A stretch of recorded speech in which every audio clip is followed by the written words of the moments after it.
mechanism for resilience, allowing us to have they call it the blue bank, and the blue-green bank, allowing us to have a complementary mechanism that allows us to have a partner that will immerse itself with local entities, local banking entities, credit union, insurance companies, so that it can complement that which already exists.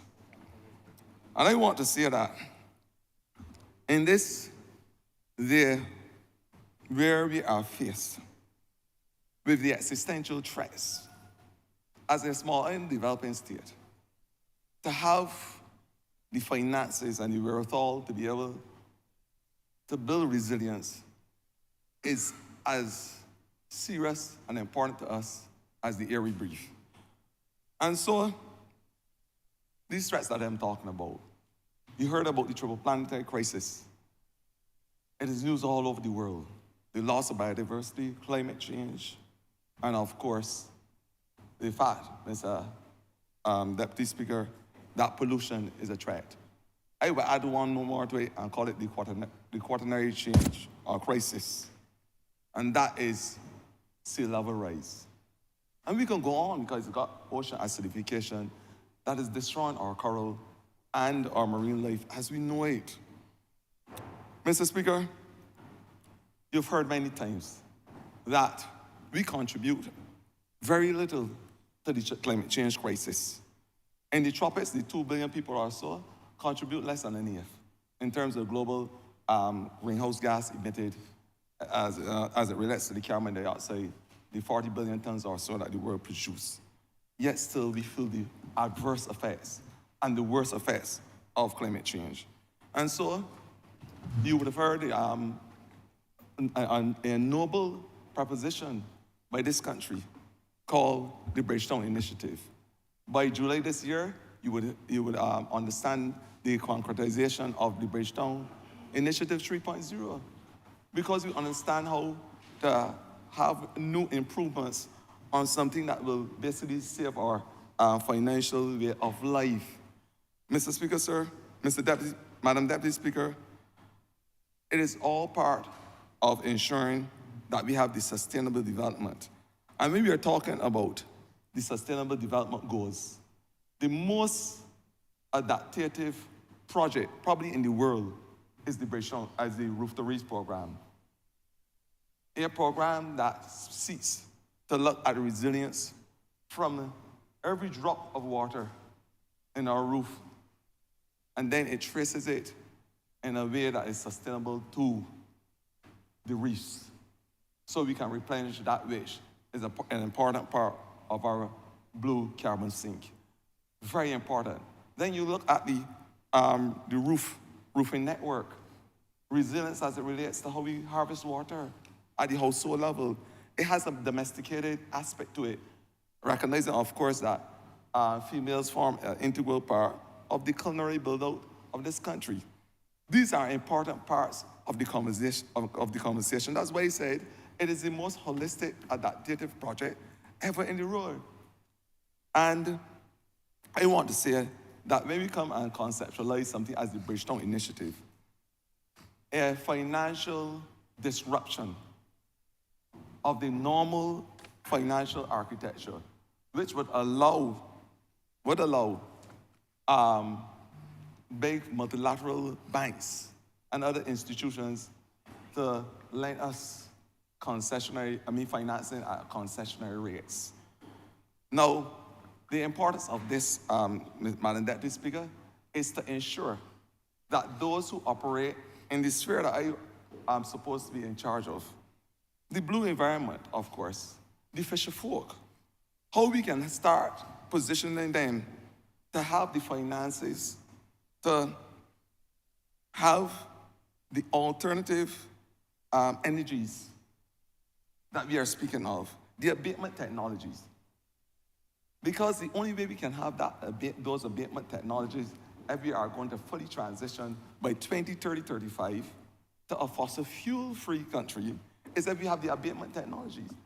And these abatement technologies are right now being sought after by every single country,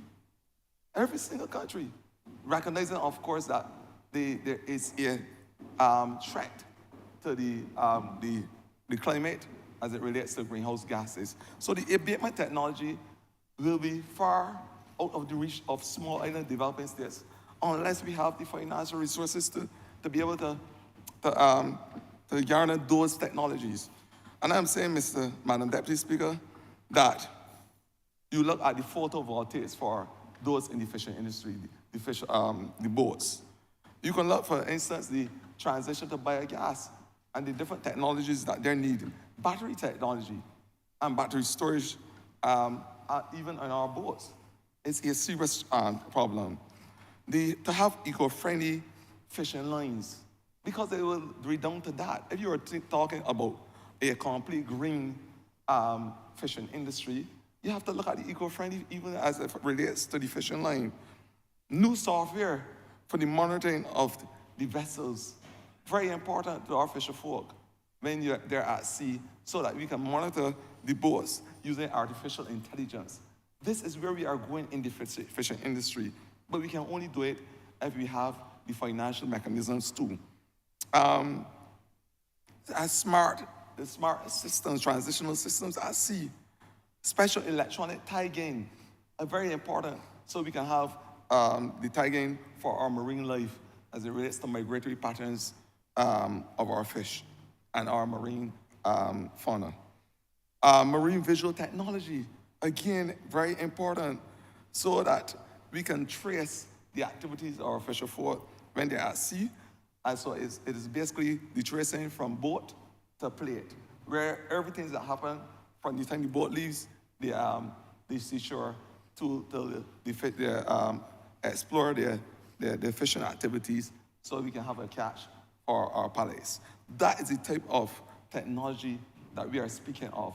The only way we can have this technology to enhance the industry is, of course, if we are given the financial hub to do it. And I'm saying that it involves the Blue-Green Bank and the initiative to have a partnership with those in the private sector.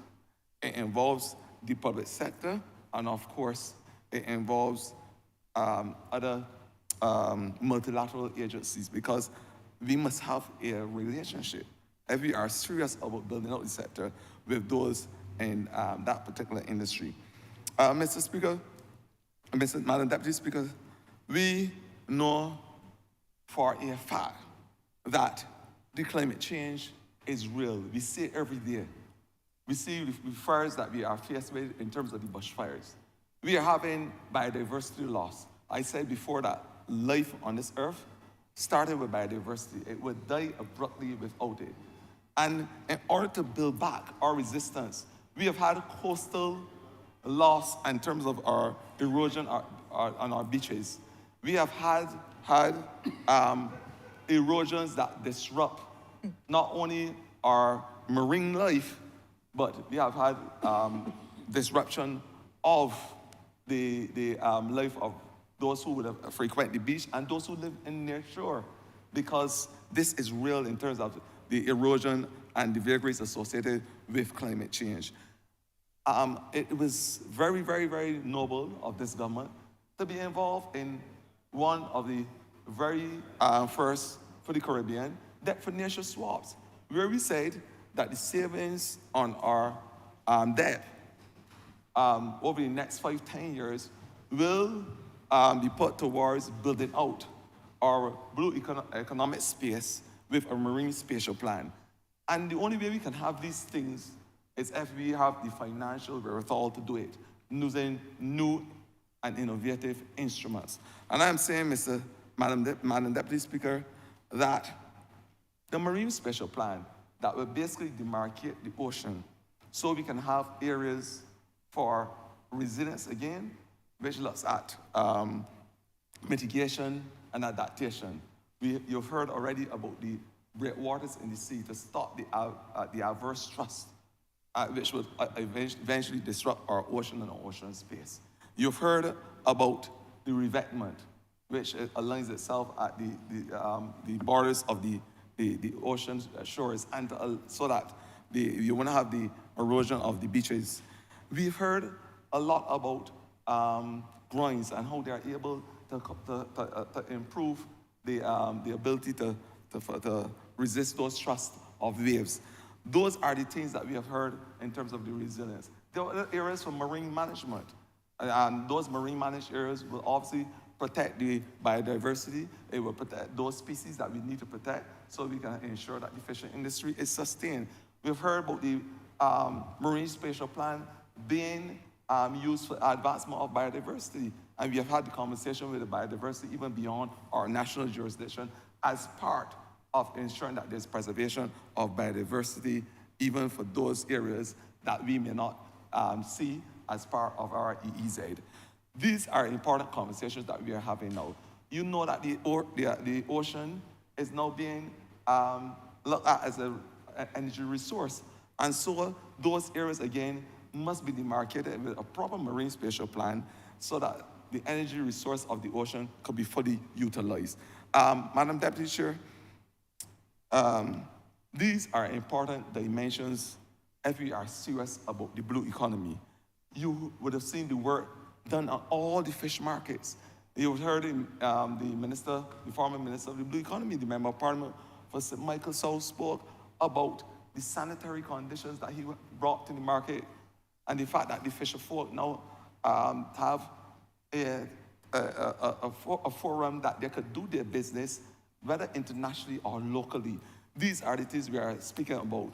The fact that fisher folk can have access to water in a conservative way, that there's no photovoltaic that is used as an alternative to the fossil fuel. These are the things that we have allowed this country to walk with us in a journey to fully transition away from the fossil fuel. At the same time, we understand full well that the world is faced with depletion of what they call natural resources.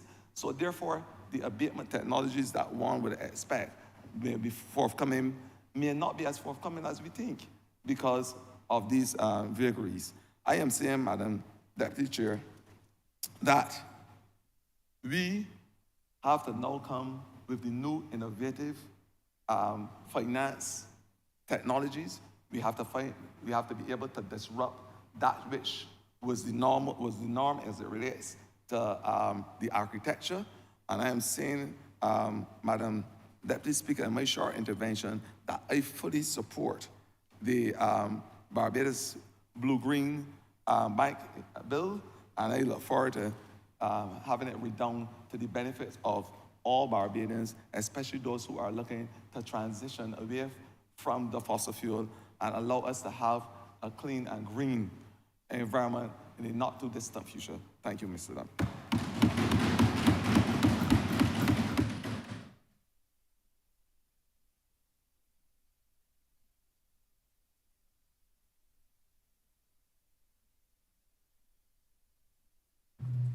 Honourable members for St. Philip South.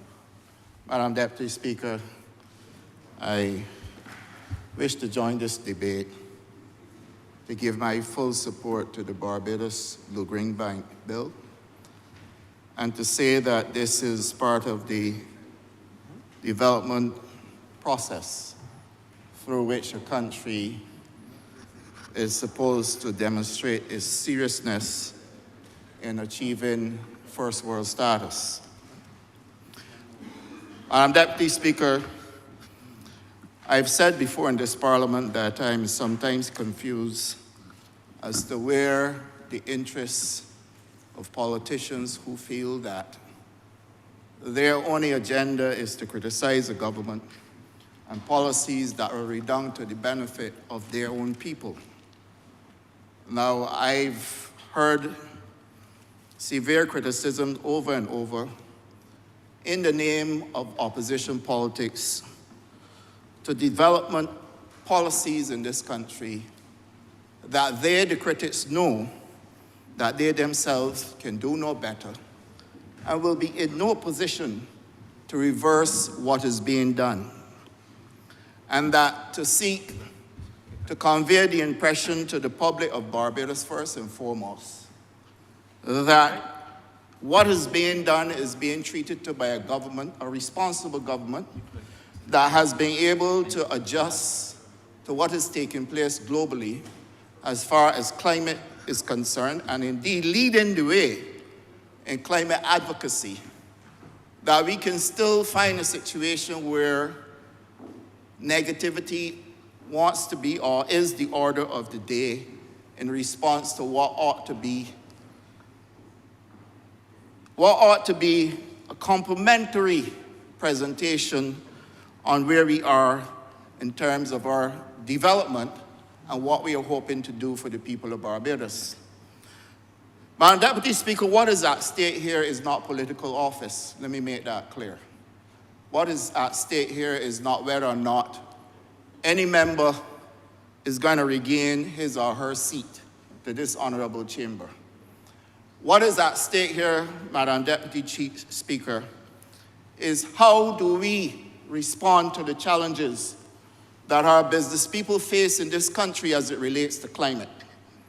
And if we want to be responsible enough to give them the assurance that as they repose their trust and confidence in us, to put us in this honorable chamber to look after the affairs of this country, that we ought to do so collectively when it comes to matters of their developmental interests, Madam Deputy Speaker. And therefore, I want to put on record that whilst we are here wasting time criticizing serious matters that are taking place with things that we cannot change, Madam Deputy Speaker, we can't change climate. We cannot do anything about it. And therefore, the debate is one that is so serious that we ought to learn, research, participate, or do whatever it takes to be able to follow where the world is going as it relates to climate change. And Madam Deputy Speaker, last year in June, 29th of June last year, I attended an FAO conference in Rome. And at that conference, Madam Deputy Speaker, we had a packed room with people from all over the world speaking to what climate is doing to their countries. Agriculture ministers who expressed severe concern about what is taking place in their countries, Madam Deputy Speaker. And I am happy to report to you that at that meeting, you know who they wanted to hear most on this issue? They wanted to hear from CARICOM, small island developing states, to find out what it is, first of all, that is affecting us, how we are adapting to what is upon us now, and to look at how we can build resilience within the region. And Madam Deputy Speaker, from within CARICOM, I happen to be the one chosen to make the presentation on behalf of the region. This presentation looked at how we can put resilience in place for the least developed countries in the region, and of course, the one landlocked developing country or one landlocked country that sits close to us, which is Haiti. And Madam Deputy Speaker, I was proud to be part of a conversation that was led to help us to understand where we are in terms of what climate is doing to agriculture. We have lived a life where we talk about open field agriculture, we talk about rain, we talk about production being down, we talk about all the things that are going wrong, Madam Deputy Speaker. And at no point in time did anyone look to see what is the root cause of the problem. We continue to compare agriculture today to agriculture in the past, where we had sugar as king, and what we then produced were rotation crops, intercropping with yams and potatoes, etc., at a time when the country relied purely on rainfall. And on those large plantations, then there were wells where water was extracted from those wells to assist those large farms. Agriculture today now has transitioned to the point you don't have all large plantation owners on farms, Madam Deputy Speaker. We now have a small country, farmers that is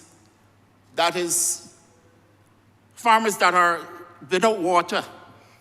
They don't have wells on their plantations. And therefore, those farmers will not survive unless they have access to water. Many times you will see reports within the press where the farmers are complaining about their access to water. And I believe that in order for us to be able to address these matters, it would take funding. And that funding cannot come from just government alone. This has to be an approach across the region where governments of the CARICOM member states are willing to participate. In order for us to be able to achieve this, it therefore means that member states must commit to the development of climate funding that would allow for farming to survive and to thrive under these difficult conditions. Now, Madam Deputy Speaker, I believe this initiative provides a chance for the traditional banking institutions who will not normally participate in funding agriculture simply because of the major risks they see involved, and then equally with the major risks that pertains to lack of insurance in agriculture.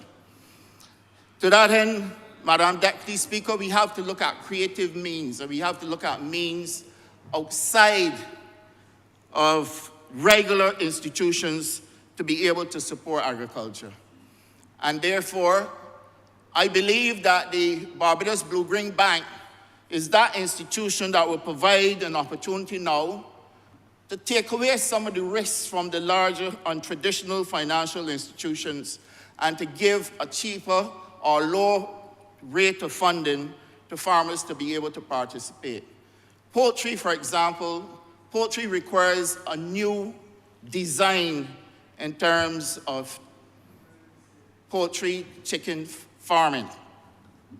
And that new design will require for farms not to be constructed with just wire and wood, but that you have to have now tunnels with fans and coolers and chillers so that the chickens in a controlled environment will survive the heat when it comes, and equally it can be adjusted to suit cold times.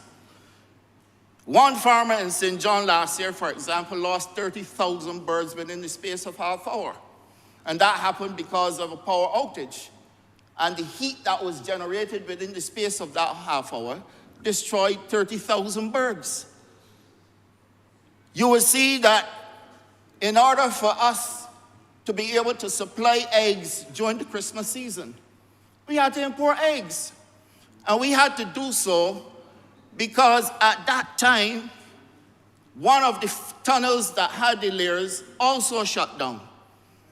And we lost the production of eggs, and we had to look to an outside source. Madam Deputy Speaker, if this is a global thing, then it means then that all of those countries who are impacted by climate would at some point in time have the same risk that we went through when we were facing the challenges in last year's heat condition. Madam Deputy Speaker, it means that for us to adapt, we must be able to build resilience in order for our farmers to proceed. Our dairy farmers, for example, milk production was done. It was not done because of the Minister of Agriculture, as some people will want to make you believe. It was done because of climate, because of the heat. So the milking cows weren't producing the milk because of the stress from the heat.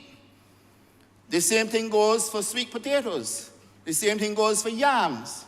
When outside is hot, and I've said before, climate change will result in more diseases, more insects.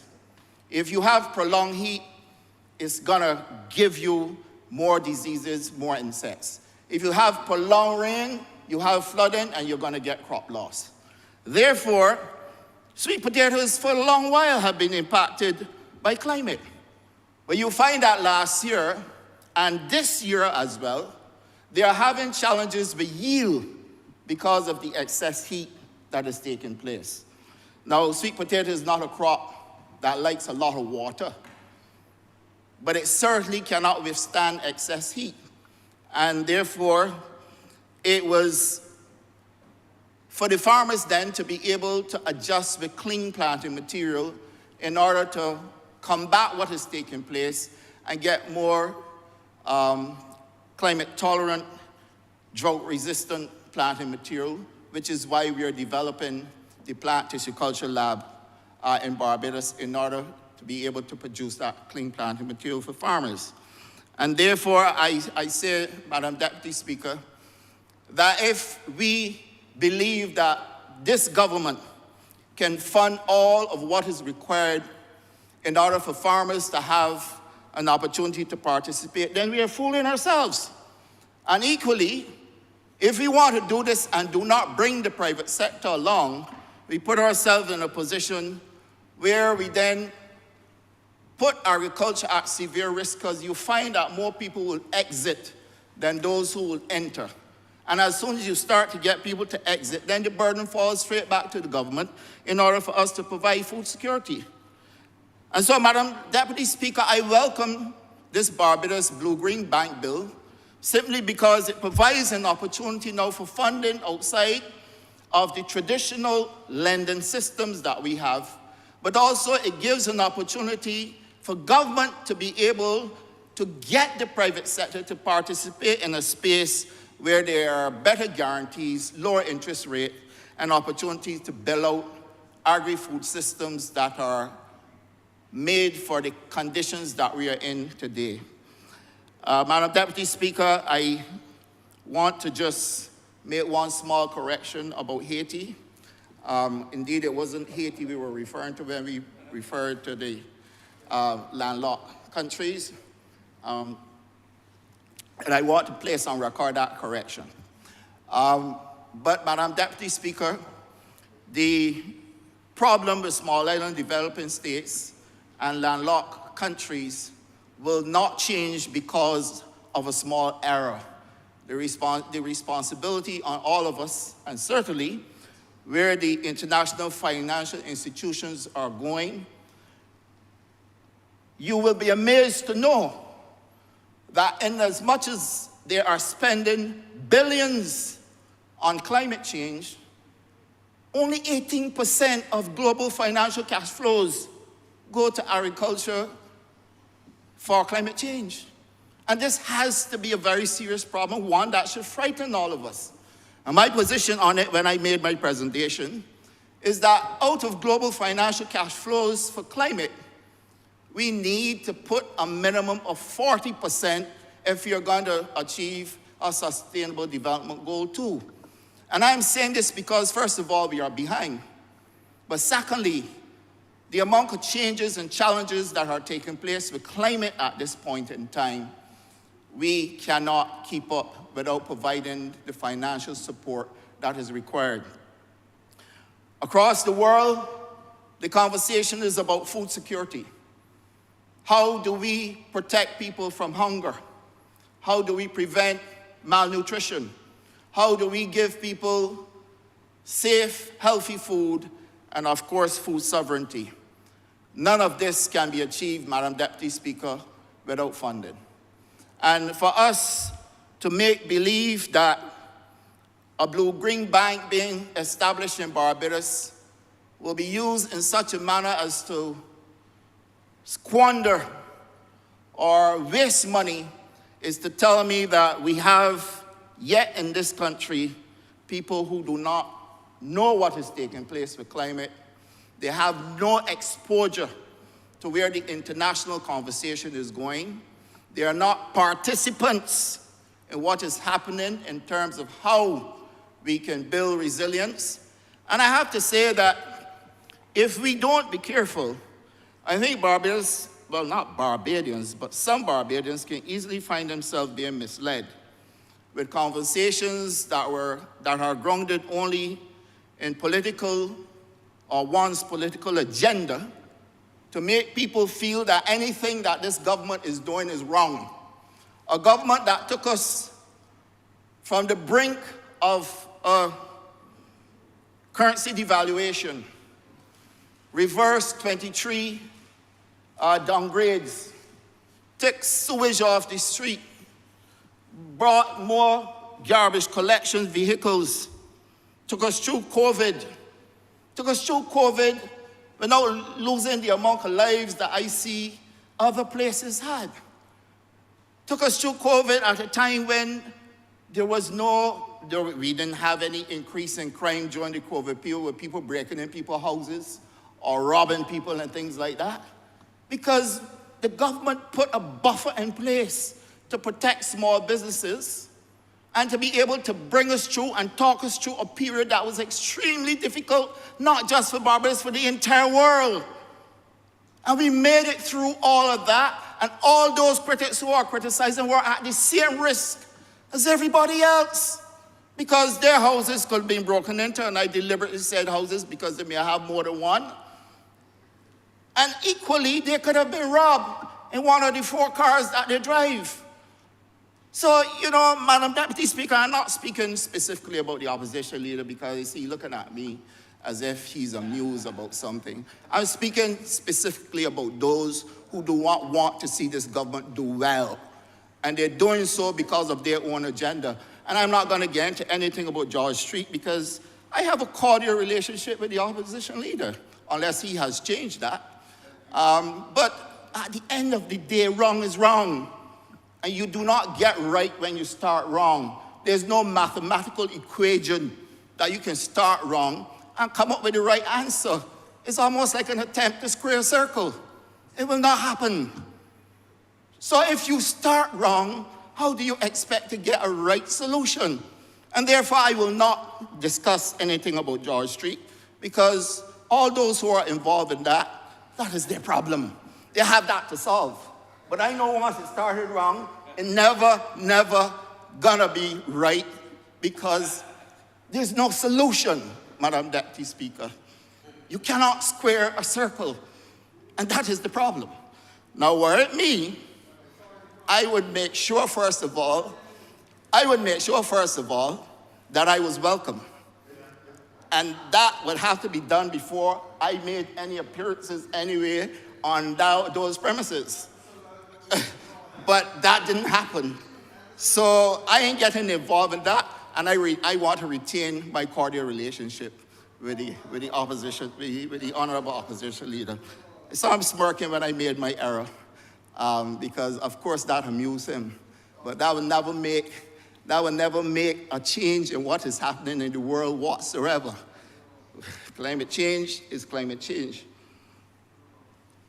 So, Madam Deputy Speaker, I want to say to you that at my ministry we have a whole set of greenhouses that we are putting up for our schools to learn agriculture and to give to our small farmers as well. And we now have to look at how we can use the funds that were made available to the Barbados Agricultural Society to give farmers a start in adding biodigesters to the pig farms and the chicken farms in order to take away the waste from the farms in a pleasant way and to generate energy as well to those farms. And then we are looking to see how, just like you can go and purchase a car, that we have agri-food systems that have temperature controls, chillers, etc., where you can purchase, like going to any one of the car dealers. So you have to, if you can get the major agriculture distributors who are involved in things like fertilizers and those sorts of things, to look at how we can get these systems into Barbados and people can get them on terms. The Blue-Green Bank will be the perfect place where we can then rely on to get the funding through either the traditional banking system or through some special purpose vehicle to be able to help farmers to transition to what is required. And so, Madam Deputy Speaker, I believe that this gives us the perfect opportunity to help the private sector through the challenges they're facing and to be able to then build out agriculture, increase our production again, and help us to build resilience. I'm obliged to you.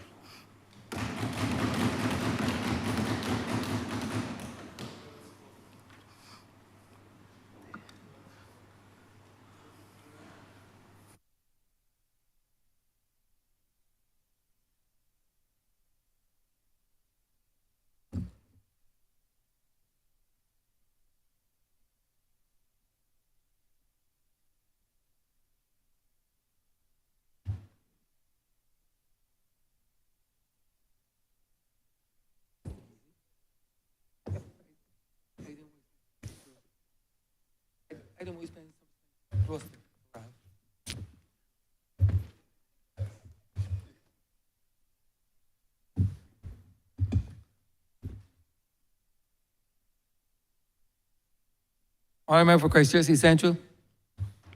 Thank you very much, Mr. Speaker.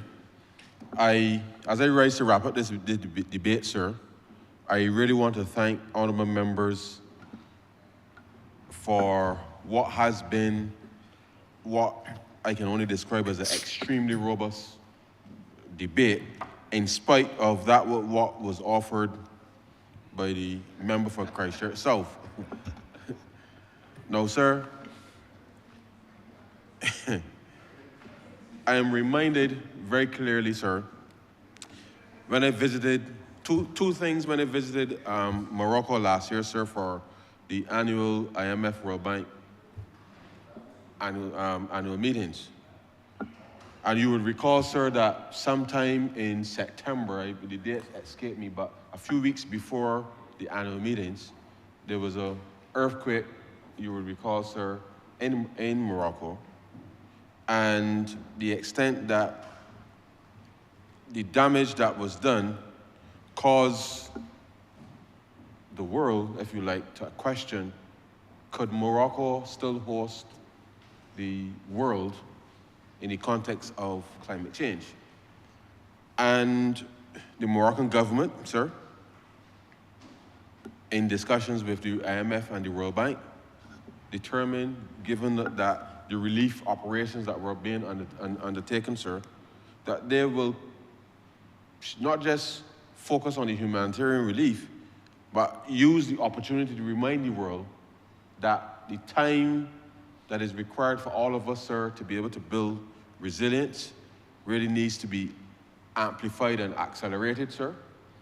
And therefore, the IMF and the World Bank, using that colloquium, if you like, sir, marshaled, I suppose, a new level of urgency with respect to all institutions helping to build resilience in a way that would allow for countries and certainly the communities and the citizens within those countries, sir, to achieve some measure of mitigation / adaptation in order to minimize, sir, the extent to which either lives were lost, livelihoods, sir, destroyed or impacted negatively, and certainly to ensure that you can have safety and security in spite of these significant events taking place.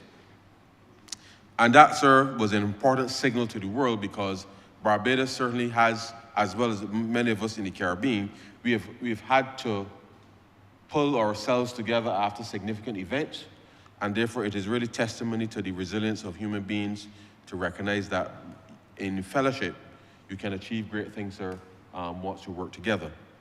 The second observation that I want to make, sir, given that we did raise it here, I was in a forum, sir, in the same IMF World Bank meetings last October in Marrakesh with other finance ministers. And I was struck by a remark by the Minister of Finance for Djibouti, sir, who in this forum that we were in, remarked at the fact that rain had not fallen in Djibouti, sir, for 4 years. 4 years, sir. And that blew my mind because the Deputy Prime Minister last year, as you recall, sir, had to introduce water restrictions in Barbados for 4 months, May, June, July, and August of last year, because of the reduction in rainfall that we had experienced in the dry season, less than half of the average 30-year rainfall. And I asked myself, sir, and obviously the water, I mean, to even contemplate rain not falling for a month, 2 months, 3 months, in any significant way, is inconceivable, far less, sir, 4 years. And therefore, the concerns that the Minister of Finance for Djibouti had, sir, in relation to how the world was going to build resilience quickly was about the fact that it wasn't just the fact that the rain didn't fall for 4 years.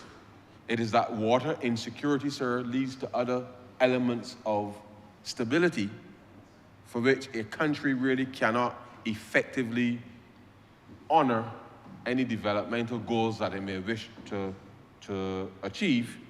And therefore, it was absolutely important, not just from a financing perspective, but equally, sir, from an access to technologies perspective, that they have had to make some significant judgments in relation to not just importing water, but certainly water conservation and the like, sir, on a scale that I hope, sir, that Barbados and this region would never, ever, ever, ever fully experience.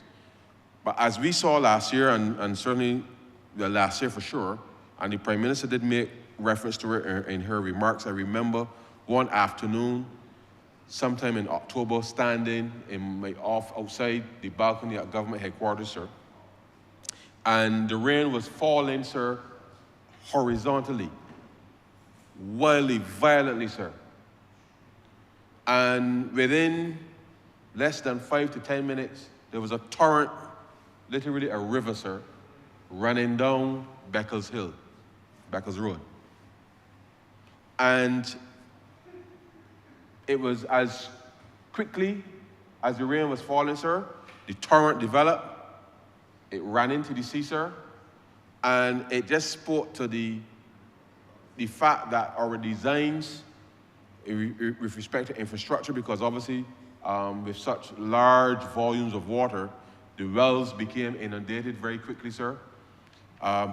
Water started to settle in areas that wouldn't normally settle, sir. The pumping capacity, certainly in the Bayland, could not fully accommodate the volume of water that we were seeing in those spaces, sir. And therefore, as much as we can try to get ahead of these things, the building of resilience, sir, is key to ensuring that people can live as comfortable a life, sir, whether in the Bayland or in St. Lucie or wherever else in the country, sir, that we want to make sure that people can have a comfortable experience. I will respond to one matter, sir, that was raised by the Honourable Leader of the Opposition. And it is this, and I hope that Barbadians will appreciate the nuance of what I'm going to say. The Honourable Leader of the Opposition indicated that the government was spending money in what I could only describe as a way that is biased or partisan or some interpretation of that was meant to be conveyed as if it's in the negative. Now, lest he forget, the people of this country, sir, or the people of this country on 2 occasions voted comprehensively to elect the Barbados Labour Party to administer the affairs of this country. And I know that in his contemplation, the way that his side would normally look at things, the reality is that in the past, we all know, sir, that governments made decisions squarely in relation to the seats for which their members were elected. But since 2018, in case he's forgotten, this government has had all of the seats in the country. And therefore, whether it's St. Lucie, St. Philip, St. John, St. Peter, any part of the country, sir, spending has taken place across the length and breadth of this country. And therefore, to suggest that if you spend money in St. Lucie, or you spend money in St. Michael, sir, or you spend money in St. Philip, or any other part of this country, is partisan or biased or anything, sir, I take umbrage to that. Because this is the first time in the history of this country, and I know it's not something that is often said, but this is the first time that you've had a government, sir, spending money to address the issues that are so cross-cutting, so integrated in nature, that for someone to describe spending as being biased or partisan, sir, I think is unfortunate. It is very unfortunate, sir, because the people of this country certainly expect that a lot from this government, and we've tried to respond as best we can given the given what we've had to recover from, and the honourable member fully knows, he knows in his heart, sir, he knows in his heart, and he cannot contain himself. He knows deep down to the sole of his feet, he knows, sir. He knows the state that his party left this country in. He knows that. And therefore, each dollar that was spent to repair the trust between government, this is not about BLP now, you know, sir. It's about government and the people. That this government has worked hard to ensure that we deliver on the things that matter to people, and therefore that characterization that the spending is partisan, I know that he may feel that somehow or the other, and I must admit, sir, that the idea of questioning money that's being spent in your constituency as being something negative, I find extraordinary, but he's found himself in a strange place these days, and I understand that he has to make certain soundings, but I think that all in all, the public will get a different sense that the government has been responding to the challenges that we've been confronted with, and that our execution in relation to spending is not partisan. It is the government spending money to ensure that the range of issues that need to be addressed across this country is done in as even-handed a way as possible, given the fiscal circumstances, sir, that we find ourselves in. But, sir, I am not going to detain the House much longer.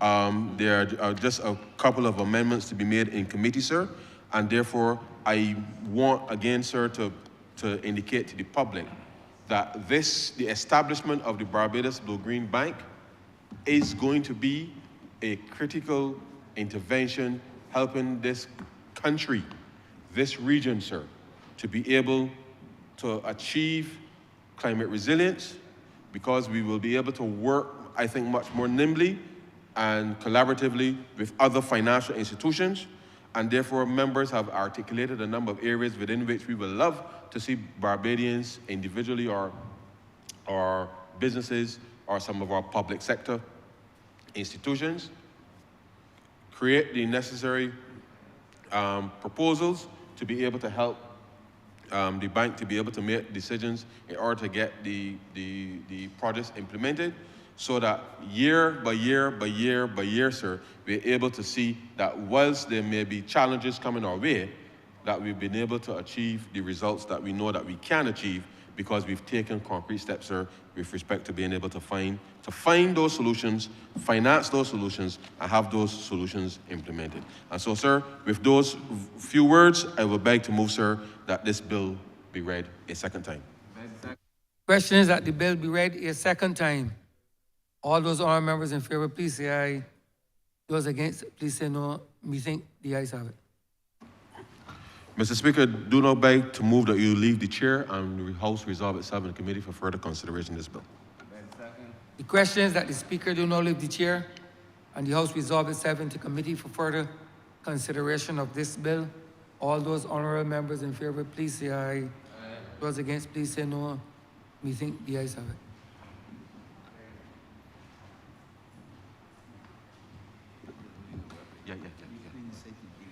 Delete and delete, yeah.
Permission.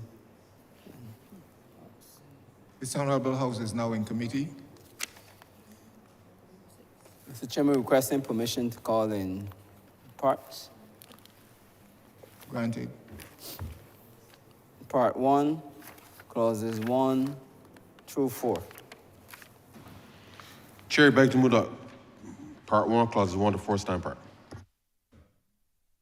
The question is that part 1, clauses 1 to 4 stand part. All honourable members in favour, say aye. Honourable members against, we say no. Methinks the ayes have it. Part 2, clauses 5 to 19. Chair, beg to move that part 2, clauses 5 to 19 stand part. The question is that part 2, clauses 5 to 19 stand part. All honourable members in favour, say aye. Honourable members against, we say no. Thinks the ayes have it. Part 3, clauses 20 to 30. Chair, in this section, I beg to move an amendment to clause 28.1, where it would delete the original clause 28.1 and replace it with the following. Subject to this section, the initial authorized share capital of the bank shall be $100 million. Dividends in such shares and issued on such terms as the directors shall determine at the first meeting of the board. And for clause 29.4, we will delete the original submission and replace it with the following. Shares initially subscribed for by a shareholder shall be issued on such terms as the board determines. And clause 33, we wish to delete that and replace it with the following. The first installment shall be paid by each shareholder within 90 days after the date on which a shareholder subscribes for shares. And with those amendments, Chair, I beg to move that part 3, clauses 20 to 30, stand part as amended. The question is that part 3, clauses 20 to 30 as amended stand part. All honourable members in favour, say aye. Honourable members against, we say no. Methinks the ayes have it. Part 4, clauses 31 to 35. Chair, I beg to move up part 4, clauses 31 to 35 stand part. The question is that part 4, clauses 31 to 35 stand part. All honourable members in favour, say aye. Honourable members against, we say no. Methinks the ayes have it. Part 5, clauses 36 to 38. Chair, I beg to move that part 5, clauses 36 to 38 stand part. The question is that part 5, clauses 36 to 38 stand part. All honourable members in favour, say aye. Honourable members against, say no. Methinks the ayes have it. Part 5, clauses 36 to 38. Now we just do? Schedule. Schedule. Chair beg to move that the schedule be the schedule to the bill. The question is that the schedule be the schedule of the bill. All honourable members in favour, say aye. Aye. Honourable members against, say no. Methinks the ayes have it. Report. Chair, I beg to move that you do no report to His Honour the Speaker the passing of one bill in committee with amendments. The question is that I do no report to His Honour the Speaker the passing of one bill in committee with amendments. All honourable members in favour, say aye. Honourable members against, say no. Methinks the ayes have it.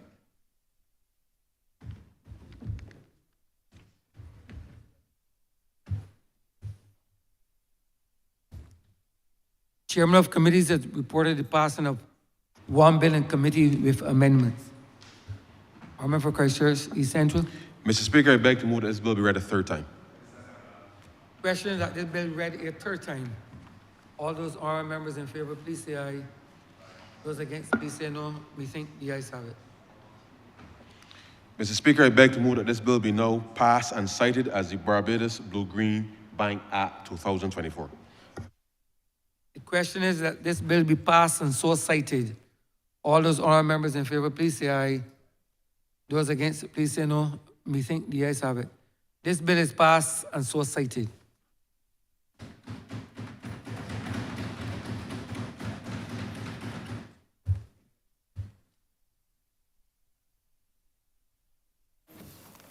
Order number 9, sir. In the name of the Honourable Minister in the Ministry of Finance and Economic Affairs, to move the passing of a resolution to approve in accordance with Section 2 of the Special Loans Act, Cap 105, the borrowing of up to US $12,400,000 from the CARICOM Development Fund to co-finance and augment the 3 Rs, reduce, reuse, and recycle for the climate resilient wastewater systems project on the terms and conditions contained in the loan agreement, the main provisions of which are set out in the schedule. Honourable Member for Christchurch East Central. Thank you so very much, Mr. Speaker. Having just spent the afternoon passing the establishment of the Blue-Green Bank, which was intended, as I said earlier, sir, to be able to signal the blended finance approach that we will undertake. This specific loan agreement here, sir, as I mentioned then, is to facilitate the co-financing in relation to, on the one hand, sir, the $40 million that we receive in grant funding from the Green Climate Fund for the upgrade of the Bridgetown sewage plant to a tertiary facility, sir.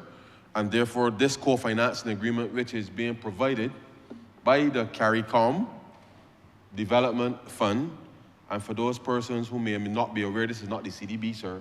There is a specific entity which has been established by CARICOM, the CDF, which is intended to ensure that it minimizes the disparity, sir, between more developed countries in the region and less developed countries in the region. And therefore, we reached out to the CDF to be able to provide this co-financing arrangement with the CARICOM, with the GCF, in order to do this. I reminded the chamber earlier that when we came to office, one of the processing units of the Bridgetown plant was not operational. And you recall, sir, the growth of the pumpkins and everything else that was in there, which was not what it was designed for. And therefore, as part of how whilst there was a lot of focus on the South Coast, sir, this particular element is related to focus on Bridgetown in order to ensure that we can help better manage our water resources. Now, sir, the sum being asked here to be borrowed is $12.4 million. The term of the loan is 12 years, sir. There's a 2-year grace period on principal, and the which means obviously you're repaying over a 10-year period, sir. And the interest rate is fixed, sir, at 3% per annum, and the frequency of payment, sir, is quarterly. Now, as the resolution says, sir, this is to provide the co-financing in that arrangement, and therefore, much like what we have been talking about this afternoon, this is what the government has been doing in practice in order to ensure that we improve the livelihoods of Barbadians, and to recognize that when we make these investments in our infrastructure, sir, that from time to time we have to make sure that where there are upgrades and repairs to be done, that the financing of that is done in the most cost-efficient manner. Now, just very quickly, just for the benefit of the public, sir, and to indicate, let me, 1 second, sir, because it is important for the public to understand and appreciate what exactly is happening here. So whilst we are upgrading the plant, sir, to a tertiary level facility, part of the work here, sir, specifically, is to construct the installation of 9 kilometers, sir, of pipeline to transport the treated wastewater to the lands at Waterford and the Lears plantation, sir, which, as you know, the Honourable member for St. Philip South has been unlocking areas with respect to enhancing agricultural production within that space to ensure that there's a dedicated source of water for that, as well as 0.65 kilometers of pipe to replace the sewage force main from the River Road lift station to the Bridgetown sewage plant, as well, sir, as the installation of a 1 megawatt solar PV system, including site preparation, sir, at the Bell plantation. So these specific set of funds are dedicated with respect to being able to finance those specific things.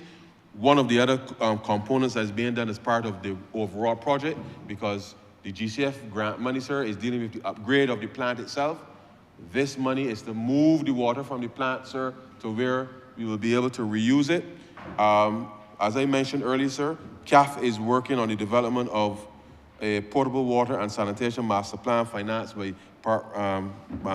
them, sir. And therefore, sir, yet another example of how the government has been working collaboratively, as I say, sir, to scale up and to leverage. Now, just as I mentioned earlier, sir, all told is just about $100 million that is being invested in the upgrade of the Bridgetown plant. If we had to go and borrow $100 million, sir, on the open market, because this is a commercial exercise, then you'll be looking at costings in well excess of 5 to 6% for sure.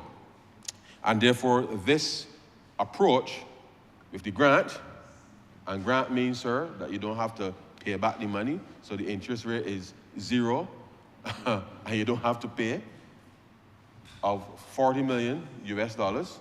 This is $12 million US dollars, what we are paying 3% for, and therefore this is a small component of the overall financing that we have to repay. And so therefore, sir, I believe that this is a good deal, certainly for the country, and therefore, when we were discussing all afternoon, the Blue-Green Bank is intended to ensure that as far as possible, these types of blended arrangements can be put in place in order to ensure that the country's development trajectory can be sustained in a way, recognizing that obviously there's climate vulnerability in relation to it. So our ability to reuse our water, and this is something that we have to ensure that Barbadians fully appreciate and understand. This is not something to make sport about, sir, because if we ever get to a stage, sir, where the rain has not fallen for 4 years, then you know, sir, there'll be pandemonium about here. And therefore, the government is taking steps to ensure that our ability to better manage all of our water resources, sir, comes with not allowing water just to flow into the sea as it is doing right now, but we're able then to make sure that from a sustainability perspective, that we are making the right kind of investment in a cost-efficient manner in order to help us to be able to do that. So, sir, this is a very important piece of how the government has been using sustainable financing arrangements to be able to help Barbados continue on its development trajectory. And therefore, this resolution before this honourable chamber, sir, is just for us to be able to enter into the loan agreement with the CARICOM Development Fund to be able to execute this very important work, which I know, sir, will help a number of farmers within the urban corridor to be able to have better access to water, which will enhance our agricultural production across a number of areas, sir, enhancing our food security, and therefore being able to help to contain, sir, some of the issues with respect to whether imports or the cost of living to some degree, sir, in relation to being able to get this done. And so, sir, with those very, very, very few words, I beg to move, sir, that this resolution do now pass. Honourable Member Christchurch South. I'm obliged to, Your Honor. This has been an extremely interesting day in the life of this Parliament. Quite a remarkable day, really. And this is not any review intended for you, sir. But I think I'm entitled to say that we came to the business of this Parliament today and engaged in a matter of an amendment to the Criminal Law Procedure Act. And at the end of what I thought was a reasonably good and involved debate, the Honourable Attorney General said, well, he admits that what he did here today may not come into operation for a long time. Words to that effect. And he picked up his bags and left. Following on that, the Honourable Member for Christchurch East Central, I don't want to say that the member for Christchurch East Central concealed himself behind what must now be considered a useless debate. If you pass a law that you say is not going to be of any use to anybody, the member for Christchurch East Central then passes or introduces a law to establish something called a blue-green bank. And I want to say this, and I will raise my voice, that no amount of sanctimony, invective, nor false indignation will still my voice against my assertion that Barbadians do not trust this government with the public monies. They don't. And with the example of Kensington,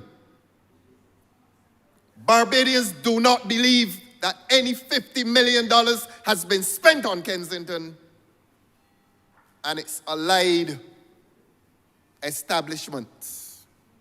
And I use the term allied establishments quite liberally. And for this government to be walking around this country telling people that I, for one, and I'm not alone in it, that the people of this country are not opposed to any infrastructural development at the police ground, nor at Oistins. What the people of this country are saying, I'm not even going to personalize it now, is that they do not believe that any $5 million was spent there.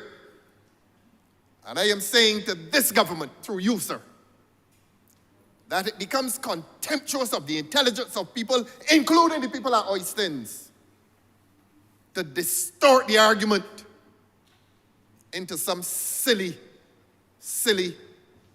response that people are opposed to the infrastructural developments at Oistins. Nobody has opposed it. People are opposed to government's assertion that it has spent $5 million, and every day in this country, sir, every day, I'm not going to still my voice. Every day in this country, people who drive by there and people who have seen the so-called work at Oistins are taking out their calculators and saying, that does not look like $5 million in work. And I visit them with this, and they better stop the nonsense. They are saying even people in Oistins,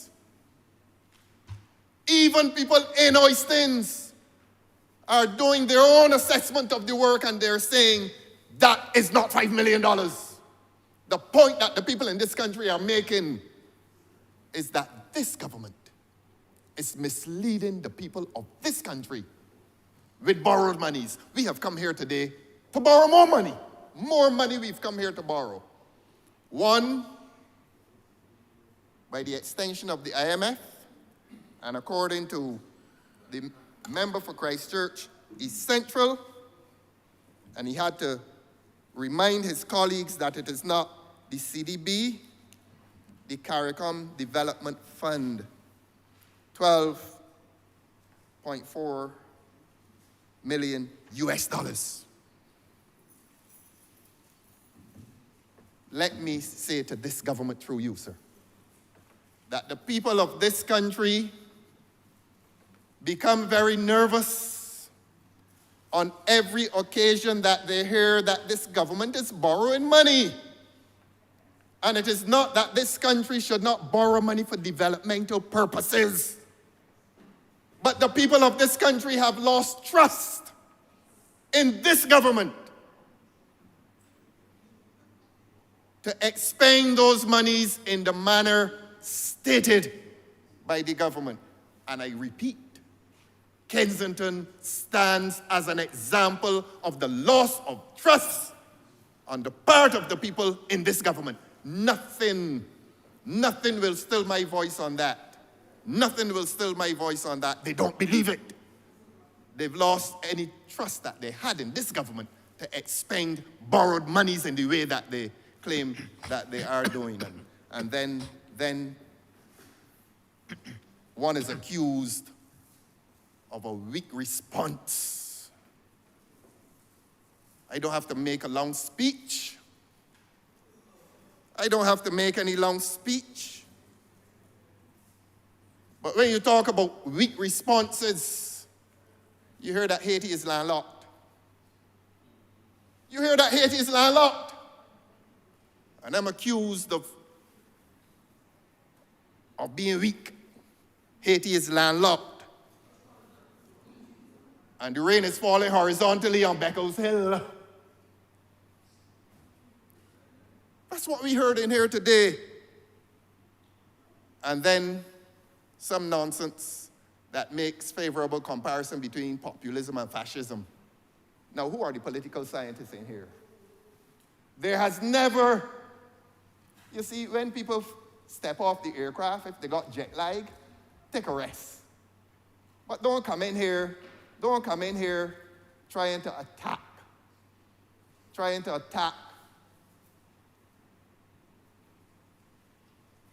and trying to quote a deceased former prime minister and using terms like populism and fascism and making favorable comparison. I am not even going to reply to that, because populism and fascism are so far removed from each other. I don't know how it constituted a part of the debate. I don't know how. But to quote the same former deceased prime minister, some reference he is alleged to have made about me. The public record of this country is that that former deceased prime minister stood at the bottom of these steps and used the word despot.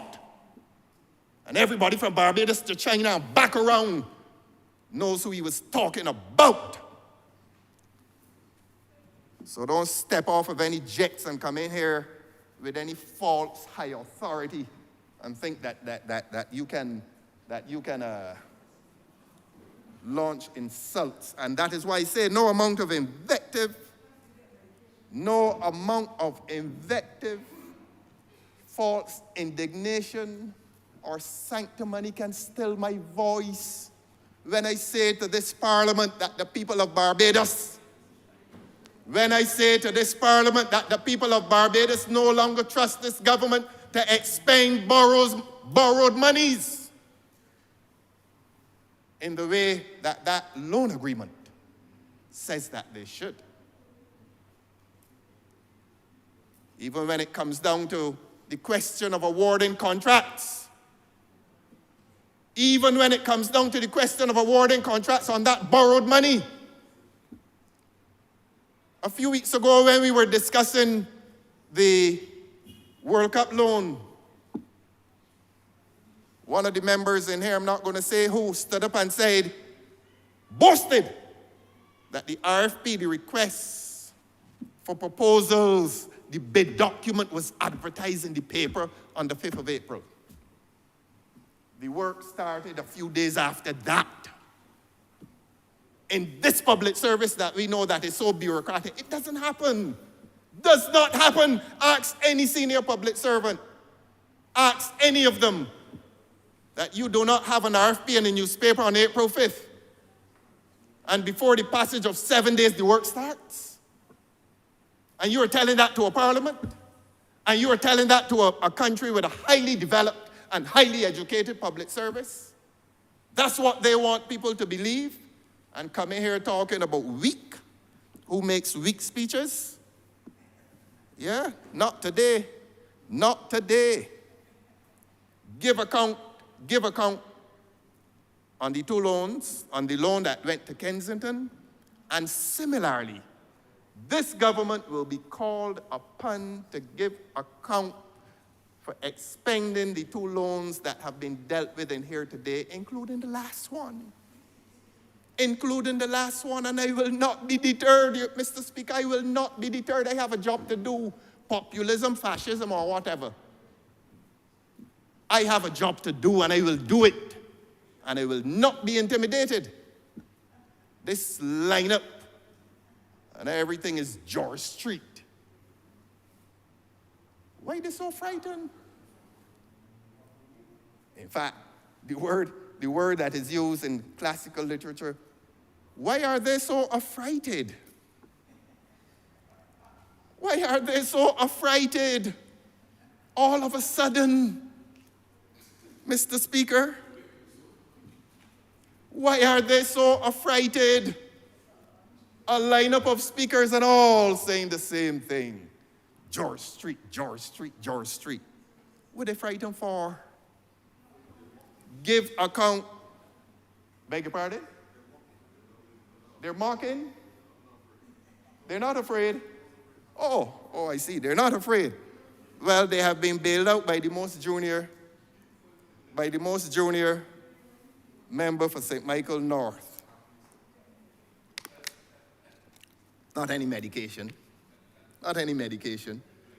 I defy this government to deny me the right to say in reflection what the people of Barbados are saying about this government. So don't deal with me. Deal with the people out there. Deal with the people out there who have stopped trusting this government in relation to expending public monies.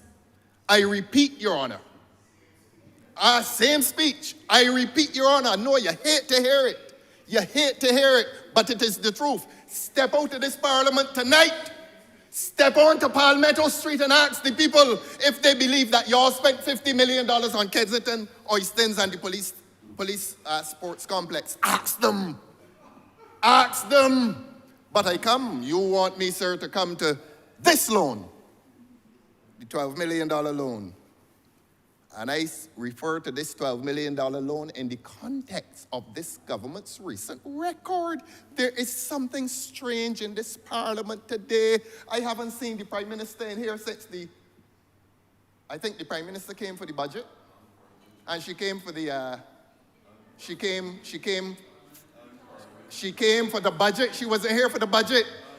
I am saying when the Prime Minister was in here, I'm not speaking of her absences, I'm speaking of when she was present. No, I'm not implying. I am saying that I heard the Prime Minister deliver the budget speech in here. You didn't hear? Well, I heard the Prime Minister deliver the budget speech.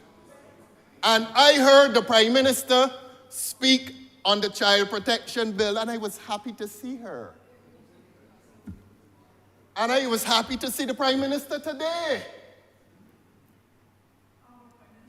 The Honourable Prime, oh yes, so are we all. So are we all honourable men and women. So are we all. Don't get upset. Don't get upset. Don't get upset.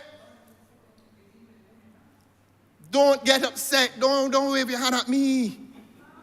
Don't wave your hand at me. Don't get so upset.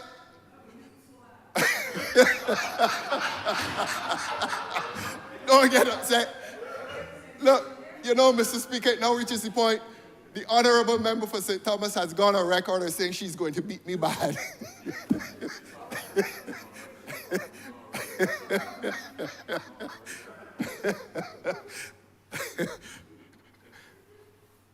The point I was making is that something happened today that gave me the pleasure of seeing the Honourable Prime Minister. And I am sure Barbadians are very happy that we saw the Honourable Prime Minister. We can go home tonight and watch her on YouTube. I wouldn't describe it as a curious visit to this Parliament, nor a curious visit to Barbados. Curious visit to this Parliament today, and a curious visit to Barbados today, because during the course of the Honourable Prime Minister's speech, I heard her say that she was in London giving some speech. So welcome back, Honourable Prime Minister. But somehow today, a visit to this place becomes extremely important to defend another loan, and perhaps two loans that this country is taking, that the people, the young people, the babies in this country will have to repay at some point. Somehow Parliament has allured the Honourable Prime Minister today. Be ye not affrighted. What are you afraid of? And all these references to George Street and people who have aspirations, that is not the subject of anybody's story. Aspiration should not be the subject of anybody's story. The subject of the story in here today is for this government to give defense for these frequent loans that this country is committing itself to, and they snuck to in here today. Snuck to in here today in the name of the Honourable Member for Christchurch East Central. Some time ago I spoke in here, I remember the exact date, and I said that that Honourable Member for Christchurch East Central will have a great burden. I'm not a prophet, but I knew you would have a great burden to come in here and to be doing the work on behalf of the government, to be lifting the heavy loads, to be the voice of Jacob when the hand of Esau is committing this country to heavy obligations in terms of loan repayments. But that's the voice of Jacob. And the hand of Esau is committing this country. Committing this country, I can bear it. Committing this country to heavy obligations of loan repayments, and all the economists in this country, minus, of course, the Honourable Member for Christchurch East Central. He's in an invidious position. Called upon, he has to defend it. He's a member of the government. Can't break ranks with the cabinet and criticize it. But he knows that his colleagues are continuing to question this government as to the wisdom of these frequent visits to the bank. Whether it is a blue, black, green bank, or the International Monetary Fund, or the CARICOM Development Fund. It does not matter. all of the economists in this country are questioning the wisdom of frequent borrowing by this government. No amount of invective, no amount of sanctimony, no amount of false indignation will still my voice in protesting on behalf of the people of this country who feel uncomfortable that this government is taking this country to its financial brink. And if this government believes that it is beyond criticism, I have no apology to make. I have no apology to make. That every time you get up and constructively criticize on behalf of the people of this country, and when you say people of this country, it has nothing to do with populism. It is the language of the Honourable Member for St. Michael South as well. He doesn't finish a speech unless he talks about people-centered. Is he to be accused of being a populist as well? But when it suits you, you talk about populism, be not affrighted. Take, as one line in the movie says, take the pain. This government has inflicted pain on the people of this country, and if the pain of criticism hurts you, deal with it. Take it. Take the pain. You can point at your watch, and the more you point at it, the longer I will go on. But I will not burden you, sir. I think I've made the point. I think I've made the point that the economists are disturbed at these frequent visits to the banks of the world. And the people of this country are disturbed at the habits of this government. The people of this country are disturbed that this government is misrepresenting the financial interests of this country. And if this government must now be disturbed at the realization that they have lost the people's trust, so be it. So be it. Every honeymoon comes to an end. This government's honeymoon has ended. And they seem unable to come to grips with that. And if I'm to stand in here and to face invective and personal abuse, there's a time at which I will begin to enjoy it. If it means that the government is hurting, they are hurting. Take the pain of the people's resentment.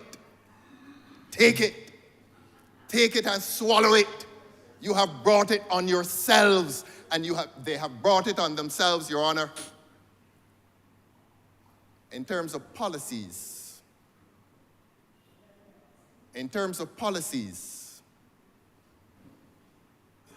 that are not in the interests of the people of this country. And that, Your Honor, is my general position in relation to the 2 loans that were taken today, and certainly in relation to the last one.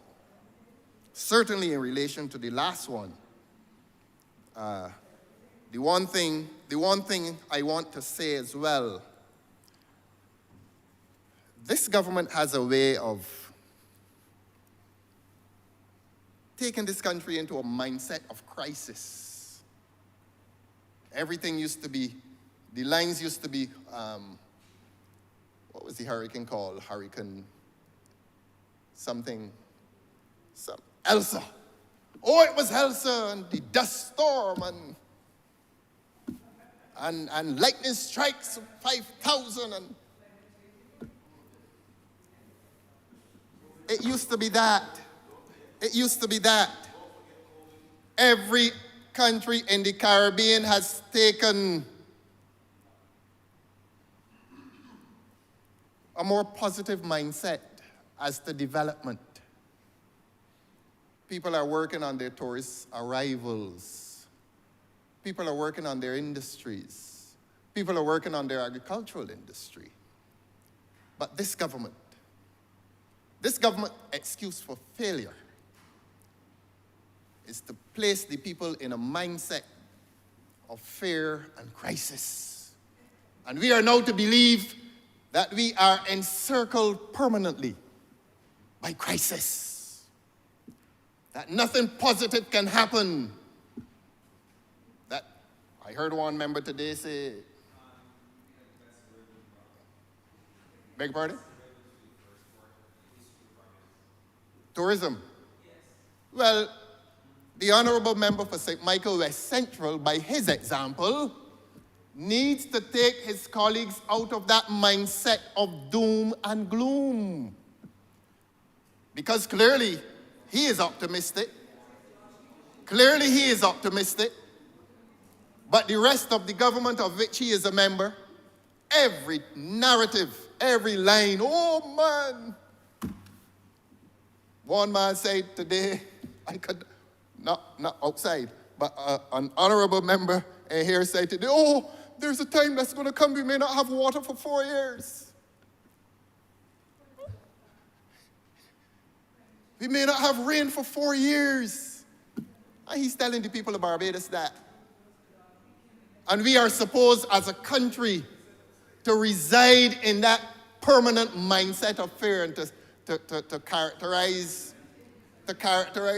y'all having a ball, to characterize parliamentary debate as akin to, I think, Chicken Little, and the sky is falling, and you're Donald Trump, and you don't believe in climate change. Everybody knows that climate change is there for the world to see. It's there. Climate change is there. It's a reality. It used to be, people became aware of it with the La Nina phenomenon and so on. It is there. Everybody knows it exists. But this government's approach to debate is to distort what you say and to say that we are against what is happening in Oistins. But they do that because they're contemptuous of people's intelligence. And they want to tell the people in Oistins that the representative is against the work, when everybody knows that is not true. That what is being said is that the work is welcome, but we do not believe the amounts. And the people in Oistins also say that. Go up there and ask some of the vendors now. Well, they're not going to say it openly, because this government has managed to cast people into cocoons of fear. People are afraid of this government. People are afraid of this government. There was a well up there that was being, water was being drawn off this week. You know, sir, even the well is painted red. Even the well is painted red, the mark of the beast. Even the well is painted red.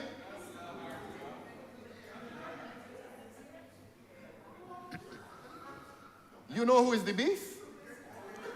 You know who is the beast?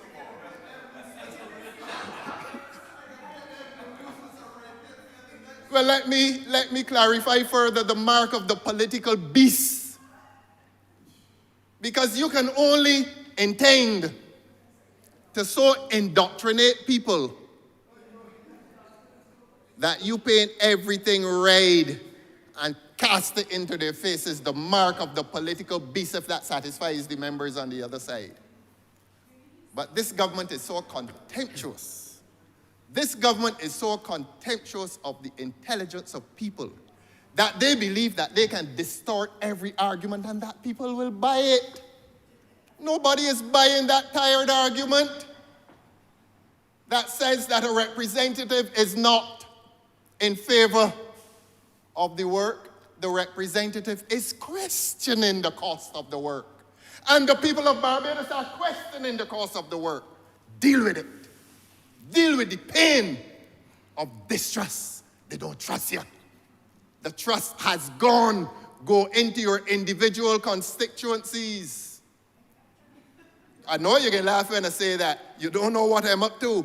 Go into your individual constituencies and work on your own popularity and your own prospects.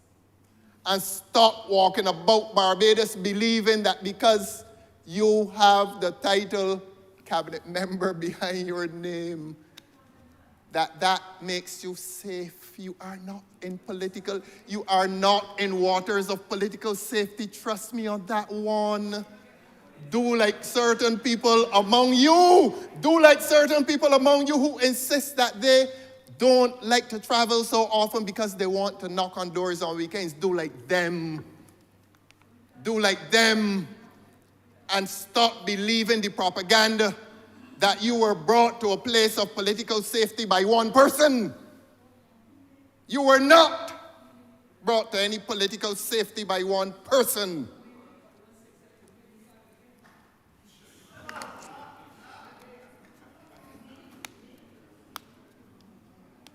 Are you so self-diminished? Are they so self-diminished that they believe that they have no individual political merit? And are they so afraid to stand on their own 2 feet? Some of them have enough self-respect to stand on their own 2 feet. But I saw the Honourable Prime Minister come in here today and start pointing. You should see the change. The public won't see it because YouTube only focuses on the speaker. But an entire change. I congratulate the Prime Minister for the power that she has.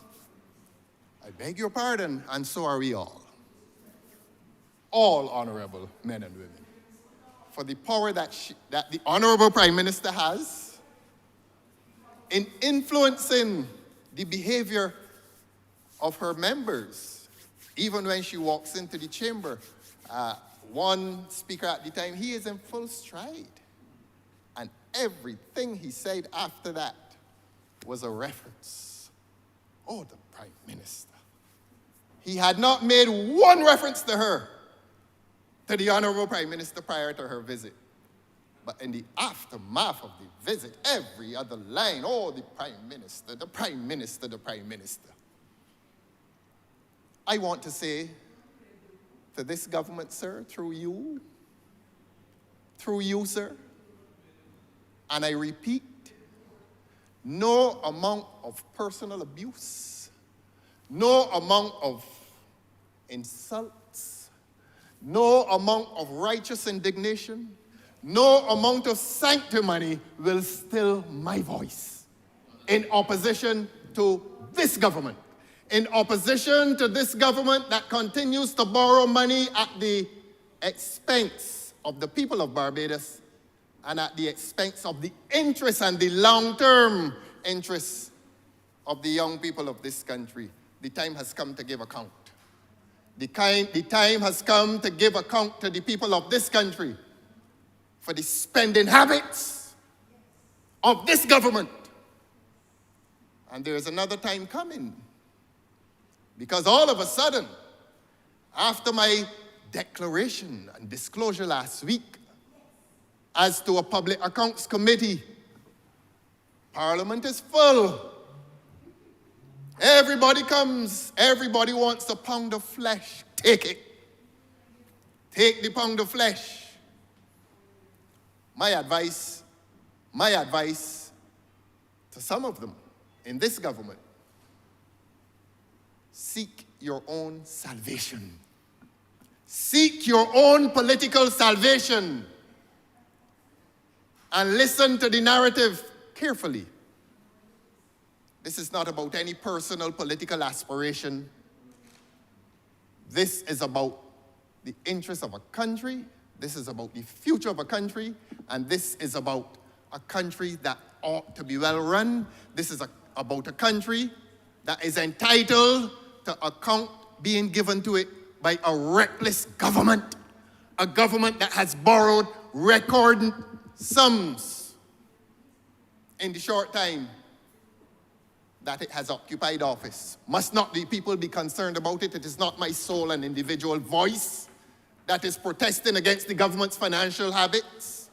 It is the people of Barbados who are concerned. It is the people of Barbados who visit the supermarket every week.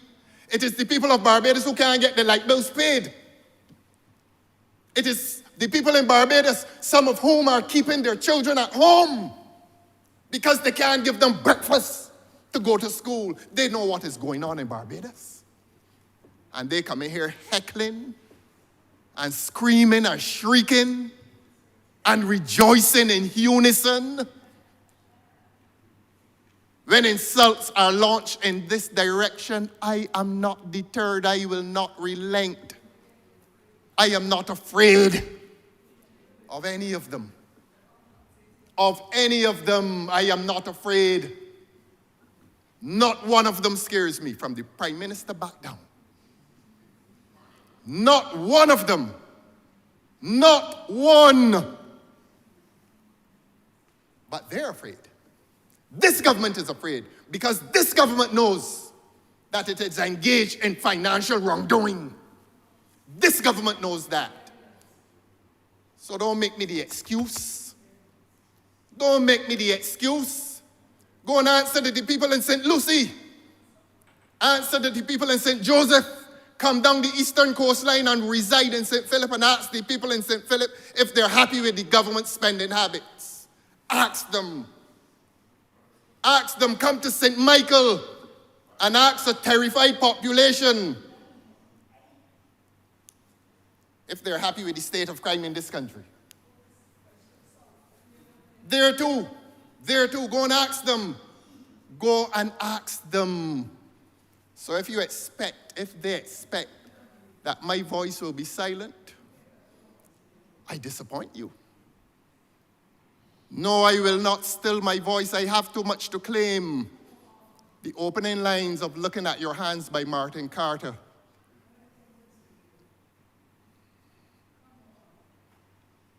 So let that be my contribution, Your Honor, as to this last loan that has been snuck into this Parliament at 8 o'clock in the night, after a debate in which the Honourable Attorney General said, well, might not. People on social media talking about it already. And that it will not be used. He passes the law, but he admits it may not be used. With respect, sir. So, Your Honor, I raise on a point of order. The honourable member is misleading the chamber. The Attorney General at no point in time said that he's passed a law that is not going to be used. I let it go the first time, I let it go the second time, right? I let it go the third time.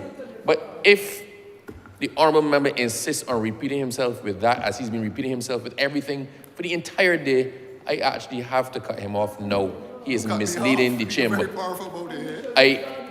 He is misleading the chamber, sir. Yes, and I ask that he do withdraw the comment. Go and deal with the people of Barbados.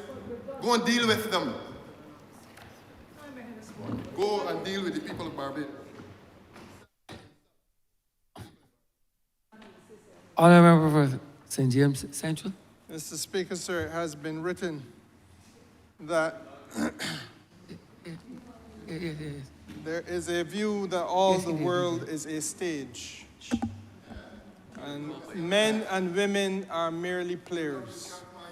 And Mr. Speaker, sir, I think we have seen the most masterful, that is the word, the most masterful display of the world being but a stage just now in the contribution of the Honourable Member for Christchurch South.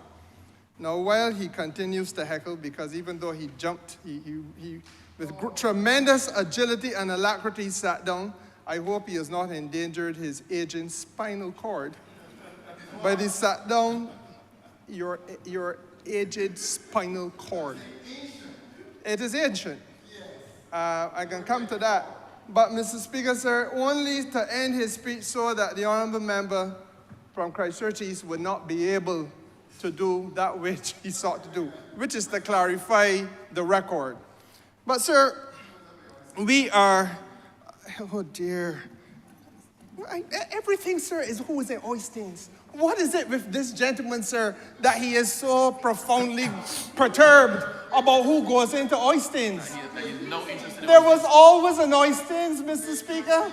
For all the time the honorable member has been alive, there was an oystins. For all the time the honorable member was in this place, there was an oystins. That he has not chosen prior to now to visit that place with any regularity is no one's fault.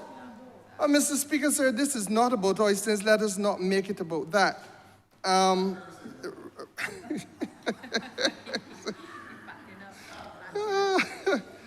Mr. Speaker, a number of things that have been said, much of which must be corrected for the record. The records of this House, sir, I believe can only be pulled by the honorable member if we are still within the same session. It would have been within the last 2 months that the honorable member would have stood in his place and made it abundantly clear that he did not want money spent in oystins. He said that. It is part of the record, and I'm inviting him, sir, to call, not to stand up, you can stand up, but call for the records of this House as you, and only you can do with respect to your speech. Don't just stand up. Don't just raise yourself onto your hind legs. Call for the record of your speech. All right, you go on. Go on, son. You done? Go on, little No, fella. I sat down to allow you to speak, Go on, little to fella. call for the record of your speech. All right, look. You want me, What point are you on, want me member? to raise a point? Honorable member, what point are you on? We're What both point on our are you feet. on? We're both on our feet. Well, I would give way if you can call for the record of your speech.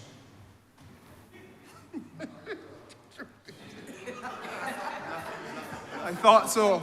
Not for the first time since going to that place, he has demonstrated that he is capable only of bluffing. Bluffing! Honorable member, your mic is on? My mic is on. Okay. My mic is on, sir. Continue. The country must know that he's not only that he's bluffing, but this is demagoguery that we are subjected Honor, to here, Your Mr. Honor. Speaker, sir. It is what point of are order? you on now? I just declined. Is a point of order? I was merely declining to stand on the point of order because it makes no sense responding. They've said it so often. All right, so then, and it honorable makes no sense member, there's responding. no point of order. The honorable member, Mr. Speaker, sir, if the honorable member has decided that in the latter stages in the evening of his years, he wants to enjoy himself and come and use this place as a plaything, that's a matter for the honorable member.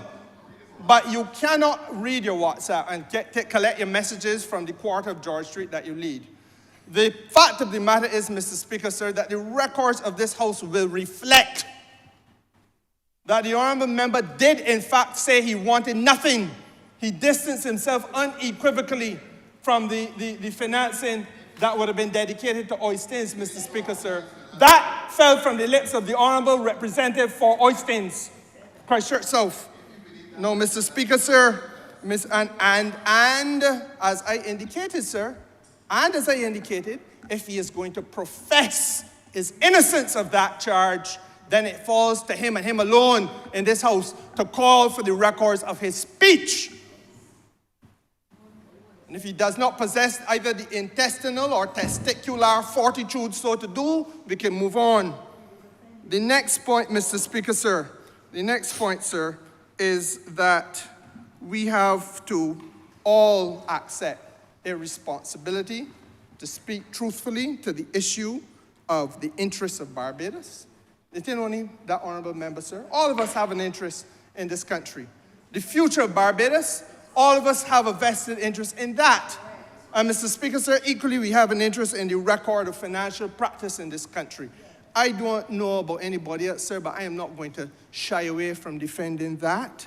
And there is, for your benefit, honorable member, nothing to be afraid about. That's why he rose to speak. And he doesn't want us to speak about George Street either.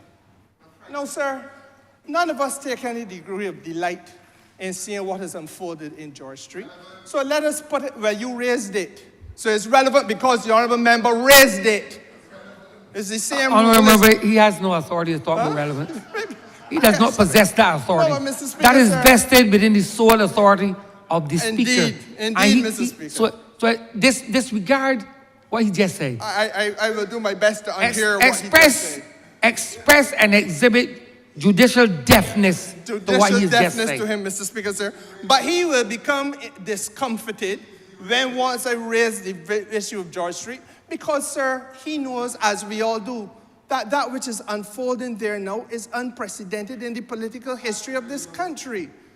And I say to him, sir, that none of us wish him ill, nor, sir, are we pleased about the fact that he has been told unequivocally that they were doing well until he came along.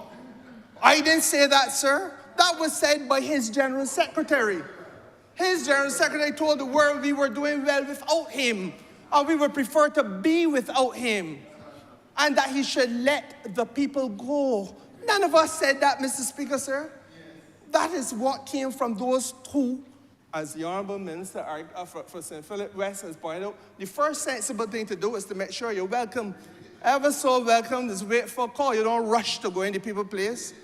No, Mr. Speaker, sir, we come to what is really important, because when he had nothing to say, he went all around the world.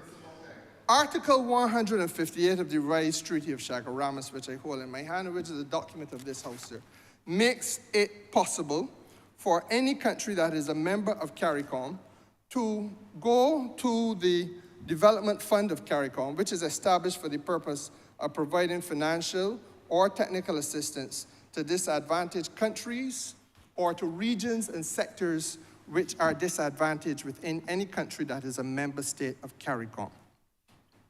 We are here, Mr. Speaker, sir, because we are attempting to raise some capital for the purpose of treating to a sector in Barbados that is exceptionally stressed. Water scarcity, sir, has been, in this today, I think there must have been at least 4 speeches that have touched on the question of the crisis, not just in climate, but the crisis in scarcity of water with which this country has been afflicted.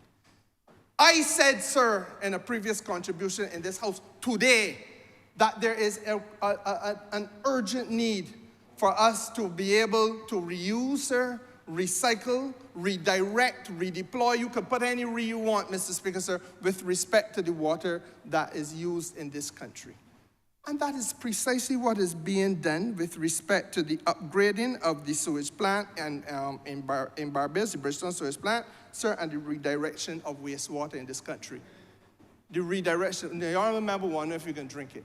So if you're going to come to this place, sir, purely with a view to being flippant, purely with a view to espousing that which is ignorance and basic, then, sir, you will never get anywhere. And this is why I have said prior, sir, that the honourable gentleman is insistent and persistent on doing himself the disservice of not being seen as being a serious person in this parliament.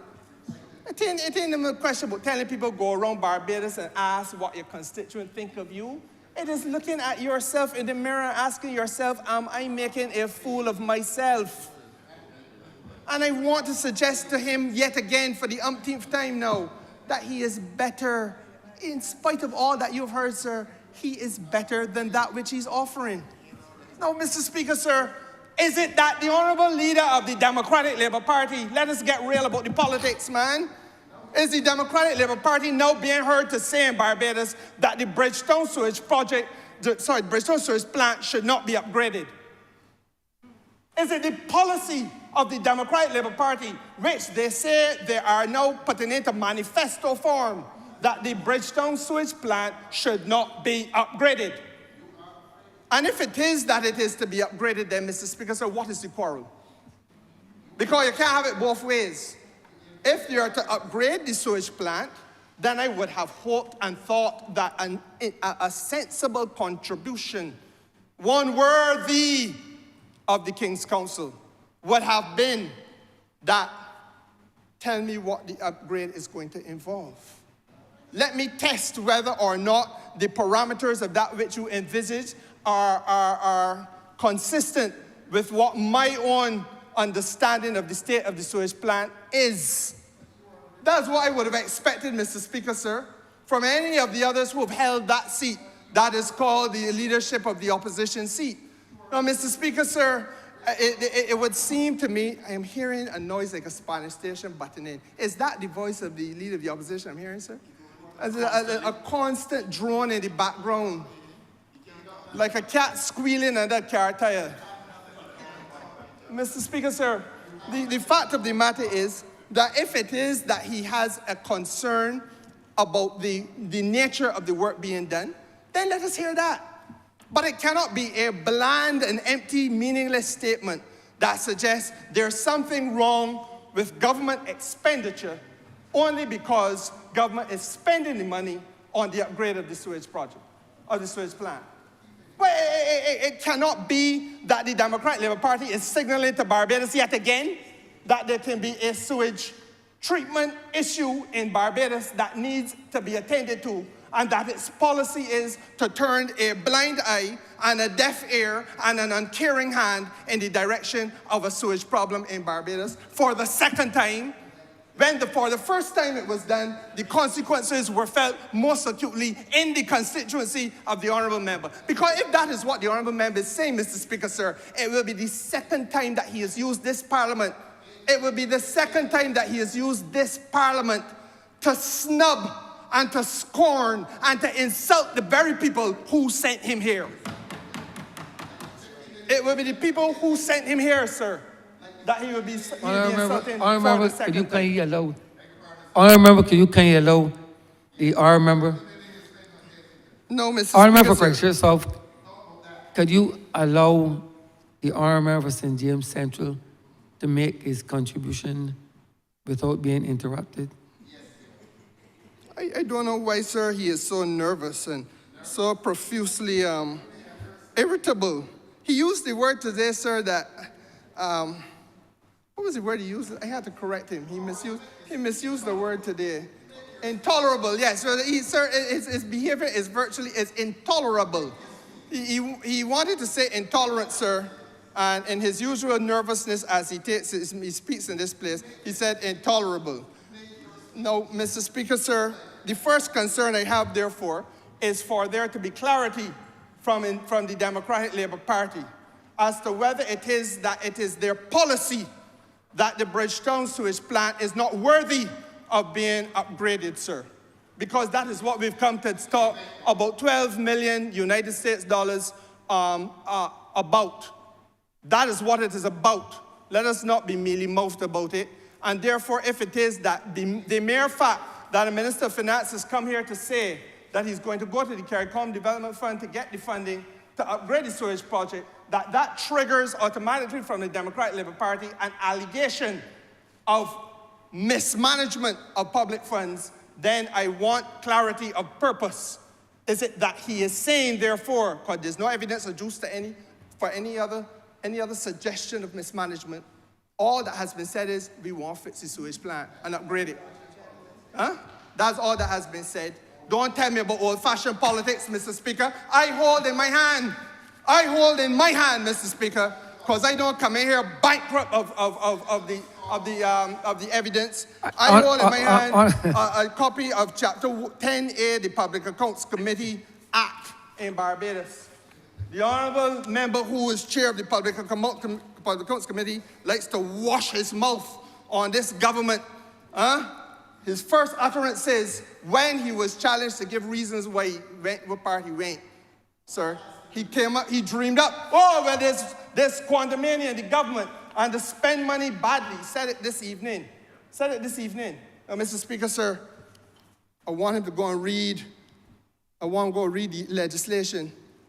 And at Section 7 of the Act, the duties of the committee are to examine the audited financial statements of the authorities of the government to which the Act applies and intergovernmental bodies to which the Act applies, and all statutory corporation entities in which the Crown owns not less than 50% of the share capital or controls at least 50% of the voting rights in the entity.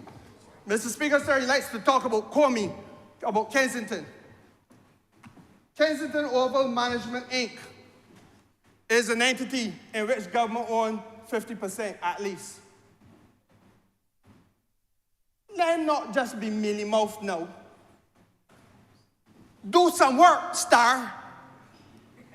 Get the audited financial statements, Star.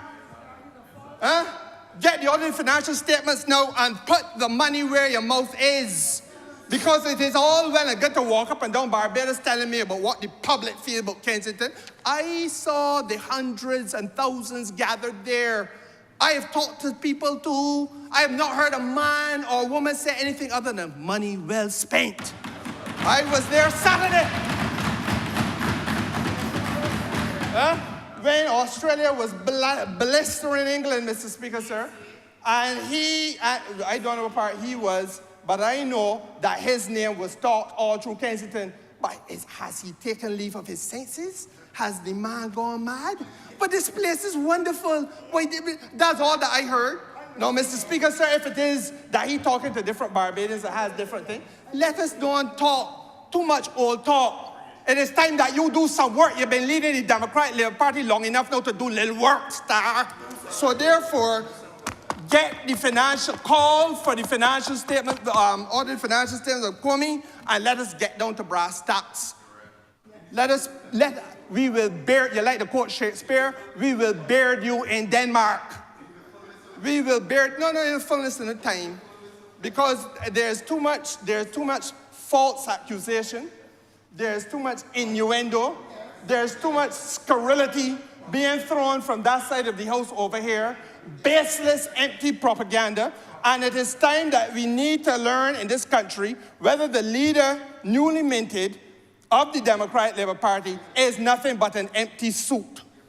And if it is that he's nothing but an empty suit, spare the people the pain of persisting, because you have already been told, let the people go. You've already been told, Mr. Speaker, sir. Now, the other aspect of it, Mr. Speaker, is the need for us to again remind the honourable member of the duty of the government. Because we cannot turn a blind eye to the need for us to do the necessary maintenance work on a fundamental installation for utility purposes in Barbados, such as a sewage plant.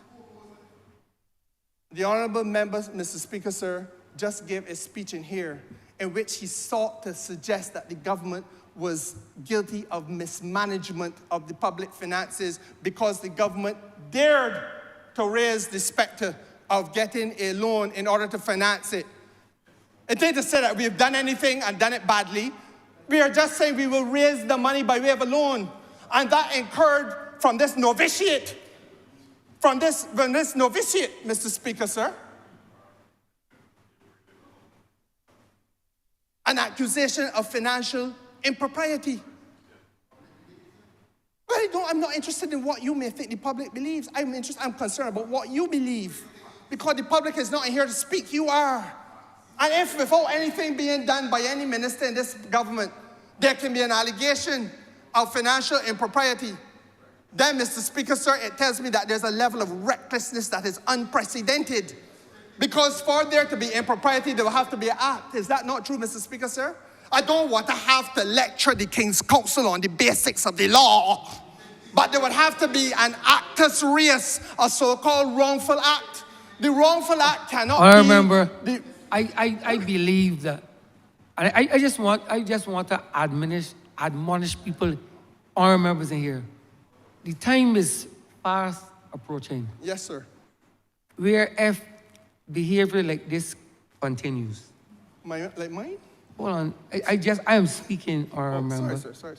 A word to the wise is enough.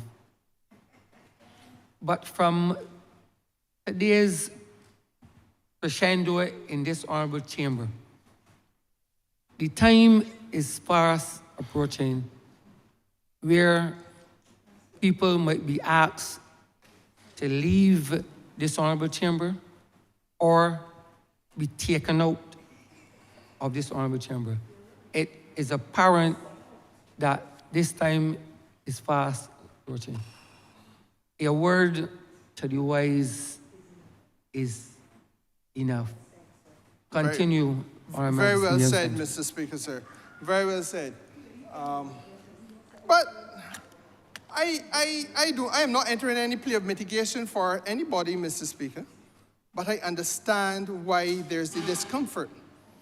Because you are, as I said, so novitiate, so unprepared, so reckless in your approach, that the mere suggestion of raising money in order to do necessary work is misconstrued in your mind, in your tormented mind, as being financial impropriety.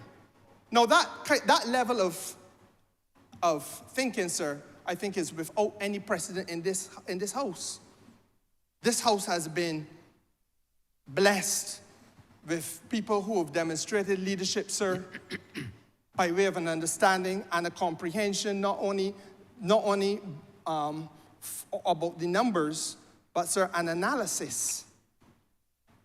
But what we hear today is that the Minister of Finance comes and he is proposing that the House give him the permission to go to the CARICOM Development Fund to get $12 million to make sure that we don't let the Bridgetown sewage plant run down, and that it got sewage all through the streets of Bridgetown, as happened in Worthing, where the leader of the opposition represents, and as was done to the people out there by the government that he now has gone and aligned himself with, the party that he aligned himself with. Mr. Speaker, sir, that mere demonstration of intent on the part of the finance minister gives rise to accusations which are unfounded, accusations, sir, which are scurrilous, and I say baseless, in fact, Mr. Speaker, sir. And were I not in here, I would say that they are malicious as well. And that is, Mr. Speaker, sir, that there's financial impropriety. How could there be financial impropriety in thought? Are you accusing the Minister of Finance of having larceny in his heart? He has done nothing yet. And no evidence has been adduced to this chamber, Mr. Speaker, so to suggest of any financial impropriety anywhere else. And this is what governance is now being reduced to by the opposition, which is adopting the very unfortunate posture of just slinging mud and maligning anybody, pelt it on the wall, pelt it at the wall, and hope that something sticks. So the whole government is guilty of financial impropriety. Every minister is guilty of financial impropriety. What absolute garbage, Mr. Speaker. Especially coming from he who alone has the power to convene a public accounts committee. I went to the last one, sir. Button bout. Could not decide what they're going to do. Ask me where I feel we should start. Well, I had to tell him, well, you are the chairman. But I said that to him. The clerks at the bar table were there. The clerks at the table were there, Mr. Speaker, so I had to tell him, you are the chair. You decide. The King's Council. Huh? I don't get tired with all of that there, because the Emperor Caligula went and sought counsel from his ass. That is written, sir, in history. The Emperor Caligula sought counsel from his ass. Went in the stable, saw this council thing, king, queen, whoever. I don't get tired with that. But the point is, Mr. Speaker, sir, that there is a need for us to be very clear on this matter of trust, because he used it repeatedly. I'm not going to bed tonight unless I deal with it. If you believe that there's elements of untrustworthiness in the government of Barbados, put up or shut up. I say it again. If you believe that there's elements of untrustworthiness in the government of Barbados, put up or shut up. But you and you alone have the capacity to bring these issues to this parliament if you feel that they exist and that they are real. But what this place must not ever be used as, sir, as a place where you come with empty pantomime, that you come in here, scurrilize everybody on the opposite side, do not have a shred of evidence, do not have a whisper of anything corroborative to support what you are saying, but at the same time, sir, you expect to be taken seriously. It cannot work. And that is why, perhaps, we find ourselves spending so much time reflecting on what is unfolding in George Street. Because, Mr. Speaker, sir, I think the gentleman who calls himself Mr. Blackett got it right. They were going along very good. They were going along very good. And then this avalanche of confusion descended upon them. Mindlessness. And we are not supposed to reflect in awe and amazement that a party that has at one time or another held the reins of government and passed legislation to govern people's behavior in this country is descending into cutting off locks, breaking and entering, burglary, Mr. Speaker, sir, accusing one another of egregious crimes. Do you know that the police service of Barbados has been called in twice in the course of the last 9 months, in one gestation period, twice, Mr. Speaker, sir? On what? For the first time, sir, it was electoral fraud, allegations of electoral fraud that they stole a voters list. They stole a voters list in order to conduct an internal election. If they have to stoop to that level of malfeasance, I don't know. That's what they accuse each other of. Are they fit to be unleashed on the public of Barbados? And then the second time, Mr. Speaker, sir, more recently, they call in the police again. Now, perhaps what Mr. Blackett should be talking about is the outcome of either of those two instances where the police's ordinary day-to-day business was disrupted so that we would have an understanding of where the criminality truly lies. I would hate to think they're just wasting the police's time. And that perhaps that is where the country now would benefit from some understanding. But instead of that, this newly minted leader calls a press conference because he has to stamp his authority. One is lifting weights on social media, and the other one is holding press conferences. And in his press conference, oh Lord, more calamity falls from his mouth. He is writing a manifesto. Now, it is an assault on common sense, Mr. Speaker, sir, because what manifesto could you be writing when the people got you in court and saying that you can't lead them nowhere? But they have you in court. They put you in court and say you can't lead them anywhere. They take up a whole Chief Justice of Barbados time. A whole Chief Justice that apparently y'all feel ain't got nothing to do. Take up your time to say what? To say what? They may soon get rid of you, but you're writing a manifesto for them. What madness is this? It is midsummer's madness, Mr. Speaker, sir. Sir, but I say simply this. I only entered this debate, sir, because we got to get the record right. If he wants to talk about trust, that's what trust is about. The public of Barbados needs to know that they can trust people who are holding leadership positions. You can't be calling in the police and don't tell the police the outcome. It isn't a secret. You call them in publicly.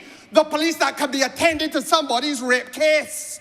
The police that can be attending to somebody that called for them because the house was burgled or they were shot at, sir. You call them away from other duties. There's a need now for the country to know. Yes, you all may wish to have an indulgence in voter fraud with each other, but you're calling the police for that too. So now the public has a need to know. You put it in the public domain. Don't tell me about trust. I am not going to be lectured on trust from people like them. People who accuse each other of abject deceit. That is what electoral fraud is. If I've stolen a voter's list in order to rig an election, I am accusing you of theft and I'm accusing you of corruption and fraud. And you can tell me about trust? You can tell me about trust? No, Skipper. I told you already today, sell that snake oil elsewhere.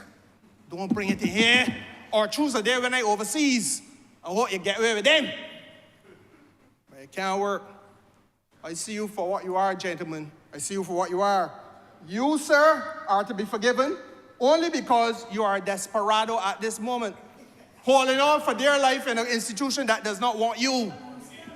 Having acted rashly, without consultation, you find yourself in no man's land. You want to haul in the kite. You want to row the ship backwards. Don't know how to come ashore that way. Mr. Speaker, sir, But we can't help you, no. You went too far. You went too far out on a limb. If the limb is breaking under his weight, sir, that is none that we can do. Not even a safety net, sir, we can't provide for him. So the point is, Mr. Speaker, sir, that I wanted to make this position clear. One, I am not taking pupillage on trust, not from the Democratic Labour Party. And secondly, Mr. Speaker, sir, this is a very simple matter. The finance minister has made it clear there is an issue that requires attention and will require financing at the Bridgetown sewage plant. Are we being told by the opposition, noble and true opposition, that their policy is left the sewage plant, let whatever happen, happen? And it is within our recent memory that that was the position of a Democratic Labour Party government in Worthing in the constituency of this honourable member.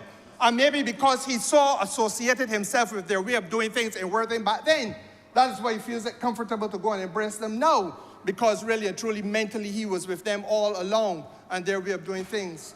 And if that was the case, then that will be the second time you have snubbed the people you represent. You snubbed them in all things where you said they were unworthy of the money, unworthy of $5 million. You know what? Poor working class people that selling fish, Mr. Speaker, sir, Crazy Eddie and others that got a little shop. They're not supposed to get a quart of paint. They're supposed to get proper bathroom facilities. And then when they get the thing, sir, he condemns them because he see red. Good Lord. All right, member, please join it. Mr. Speaker, sir, I'm done with that.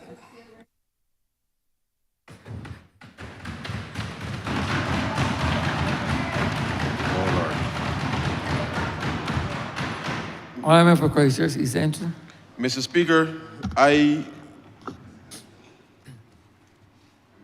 am not often speechless, but I could find no coherent thought coming from the member for Christchurch South in anything that he's put to this chamber today in relation to these very serious matters. And it is unfortunate because he raised issues of trust, and I know, sir, that the people of this country, for good reason, determined that they do not want any member of the Democratic Labour Party, sir, near the treasury or the public purse of this country, and they voted on 2 occasions, sir, to ensure that that is the case. And therefore, when the honourable member comes in here talking about the government has lost the trust of the people with respect to the management of the public finances, I take it personally, I take it professionally, because I've spent the last 6 years, sir, to try to bring a measure of respect back to this country, not just in terms of managing finances, but just the improvement, sir, of the delivery of public goods and public services that the public expects from a responsible government, sir. This Barbados Labour Party government has worked to deliver, sir, on the basic things as well as on the things, sir, that we know will help transform this country. So the honourable member needs to check himself and those around him, because the very substance of this debate here in relation to the upgrade of the Bridgetown sewage plant, sir, speaks at the heart, sir, of what it is to improve people's lives. No, sir, he made reference to the fact that we keep bringing things here and that we hiding. No, pray tell, sir. Pray tell. We bring resolutions here to this chamber to say the government borrowing XYZ to do the next third, and he is going to suggest that the process of us coming to tell the public, sir, the terms and conditions under which we are borrowing and what we're borrowing the money for, that the government is hiding. Because he now, sir, discovered that this is how Parliament works, sir. This is how Parliament works. And to the extent that he can suggest that people are either present or absent in this place, sir, when this government, sir, has been present, sir, for the last 6 years to respond to the critical needs of the people of this country, sir, I think it is an insult, sir. It is an insult. And the Prime Minister, sir, up to today, in the anteroom to the Senate, was on a call, sir, with the insurance Development Forum, the IDF, sir, to try to ensure that the issues related to the fact that insurance is becoming such a critical part of how we evolve the financial system, that we're, for example, sir, in some parts of California, some parts of Florida, sir, insurance companies are no longer offering insurance for specific things, the wildfires that were taking place in California, for example, sir. And therefore, when the Prime Minister speaks about the fact that we have to change what we are doing in order to help mitigate our people being able to be exposed in that way, and therefore, we have to change things, sir, to ensure that we too are not caught up in it, because, quite frankly, when reinsurance rates go up, sir, they're passed on across the region. Why, sir? Because insurance is a pool process, sir. And therefore, the Prime Minister, in advocating for the fact that small states not just need access to finance, but being able to ensure that we can utilize new technologies to reduce the perceived risk, sir, such that the reinsurance rates will be enhanced and that we can get greater space to be able to ensure that, not just with respect to houses, but as you know, sir, you need insurance to get a mortgage. You got a business, sir, you need insurance. All of these things matter, sir, in the ordinary lives of people. And he made some reference about the Prime Minister in London. The forum was being held in London, and the Prime Minister was speaking to the people in London. Today, in case he doesn't realize, there is technology available to do that too. And therefore, the Prime Minister, in continuing to lead in relation to the Bridgetown Initiative, it is important to understand, sir, that unless we get these things right, Barbados or the region, sir, will not be able to achieve climate resilience. And therefore, we continue to press the point that not just in relation to financing, but in relation to insurance, that is going to matter, sir, what we do. So when he's talking what he's talking, we are saying, I am simply saying to Bajans, we now have to do things differently from what we were doing before, Mr. Speaker. And therefore, this government will continue to work with any stakeholder who's prepared to help improve the lives of ordinary Barbadians. He said, sir, that we are making frequent visits to the bank. But I'm here to tell the honourable member, I going to continue to go to the bank, sir, because you know what, sir? Next month, sir, we're going to bring another loan agreement here, sir, to buy back some debt cheaper than it is now, sir, to allow us to upgrade the South Coast sewage plant, which is in his constituency. So I hope that when we bring it back then, sir, that you criticize that too, because what we're going to, you know what we're going to do? We're going to issue a cheaper rate, and we're going to borrow against the savings to ensure that the South Coast sewage plant, sir, can get upgraded. In the same way, sir, from the same GCF that providing the grant funding for this Bridgetown, sir, is a part of that deal. And therefore, if he don't believe, sir, that the people of this country, that this minister will go to the bank, sir, each and every time to make sure that we get a better deal, sir, for the people of this country, I will do that every day for the rest of my life, sir, to make sure that we can deliver for the lives of ordinary citizens. Every day. In relation, sir, in relation to the IMF and the borrowing, because let's make it clear, sir, I know that the honourable member and the Democratic Labour Party, they have a phobia of the IMF, and that's because their public policy has always been flawed, and they cannot execute or do anything to benefit Barbadians in a substantial way. This government, under 2 programs now, have been able to meet every target that we have set under the IMF supported program of our Barbados Economic Recovery and Transformation Program. This second program, just to remind the public, involves the Resilience and Sustainability Trust, sir. You would have seen a press release middle of May, I believe, a couple of weeks ago, when we reached staff level agreement, sir, that assessed the results up to the end of March, sir, which said that we will unlock an additional $130-something million, sir, of which some of that money is from the Resilience and Sustainability Trust. That matter, sir, will go to the IMF board, I believe it's June 27th of this month, so I believe it's June 27th. And will be approved, sir, given that we've met the targets. And when we receive that money, on June 28th or 29th, sir, it is that part of that money, sir, that we're going to use to provide the capital for the Blue-Green Bank that we discussed just now.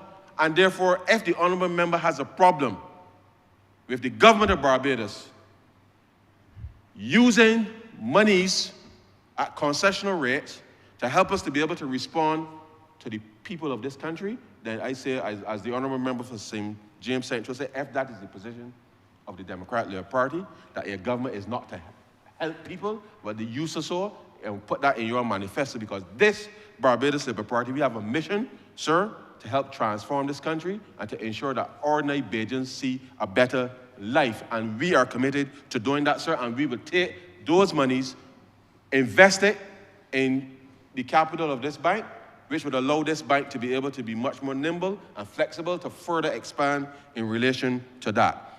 In relation to the fact that it's CDF, it's 3%, sir. I said so in my initial submission. It is 3%, fixed for 12 years. And therefore, I know that the Democratic Labour Party, sir, when it was last in office, had bonds at 12, near 13%. And I know that for him to hear 3% is something wrong, because they're accustomed to double-digit numbers of borrowing, which is not what we are accustomed to. We are accustomed, sir, at borrowing at sustainable levels, which allows us to be able to deliver for our people. And therefore, if he has a problem with us borrowing at 3%, if I know I have not met a Bajan, sir, that is satisfied to borrow money at 10 and 12 and 13%, and therefore I know that if I talk to any Bajan and you ask them very clearly, do you prefer to borrow at 12 or 13 or 3, mixing with a little grant, sir, to reduce the cost to them down the road and their children, as he said, in relation to financing, I know the answer that the people can tell me.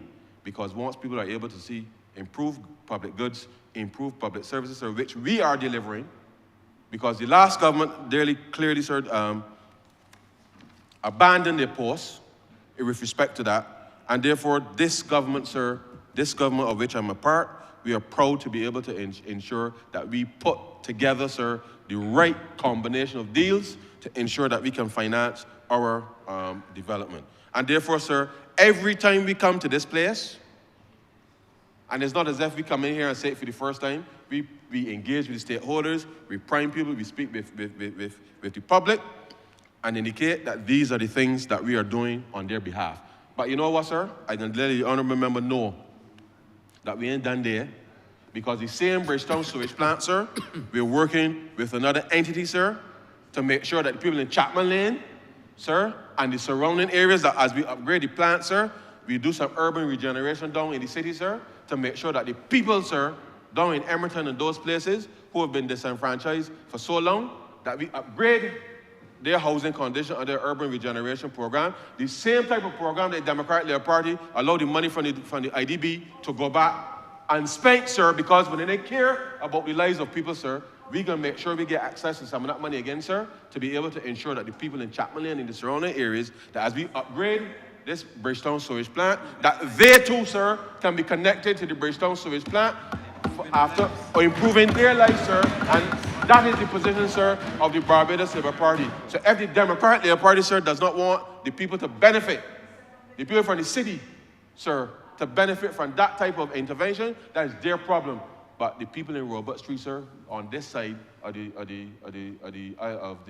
Parliament, sir, we are committed, sir, to ensuring that people who were left out, that we bring them into the fold, sir, improve their standard of living, and hope, sir, that they understand that they must put their trust, sir, in a government that is going to look out for not just their interests today, but the interests of them and their families, sir, down the road. And so, sir, I didn't intend to speak this long, but the honourable member certainly caused...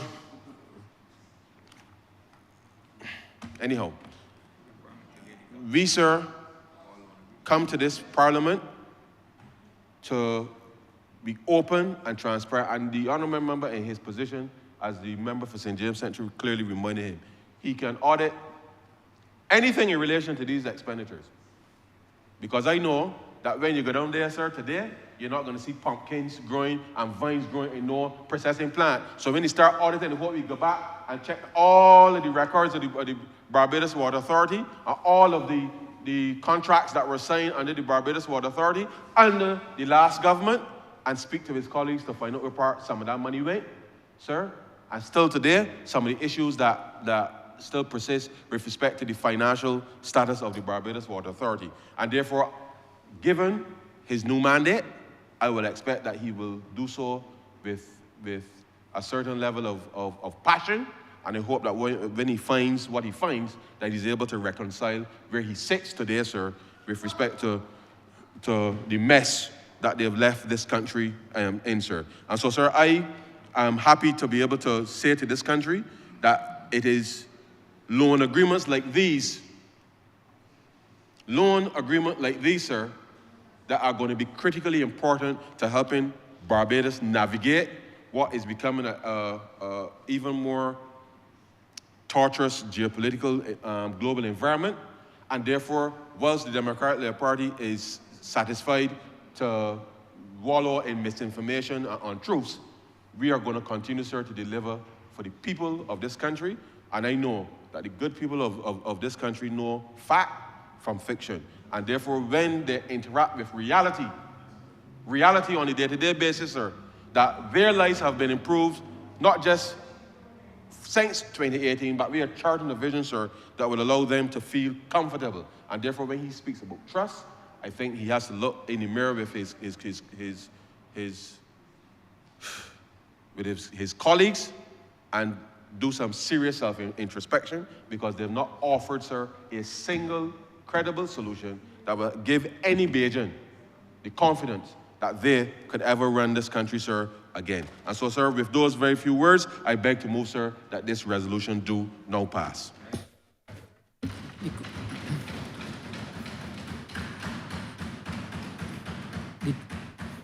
The question is that this resolution do now pass. All those honourable members in favor, please say aye. Those against, please say no. Me think the ayes have it. This resolution stands passed. Honourable Leader, Government Business. Thank you, Mr. Speaker. With that, we've come to the end of today's sitting. I therefore beg to move the adjournment of the House until the 25th of June at 10 a.m.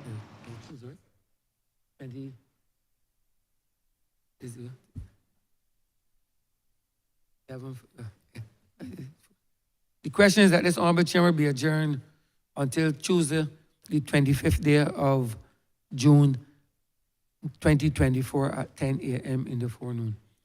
All those honourable members in favor, please say aye. Those against, please say no. Me think the ayes have it. This honourable chamber stands adjourned until Tuesday, the 25th day of June 2024 at 10 a.m. in the forenoon.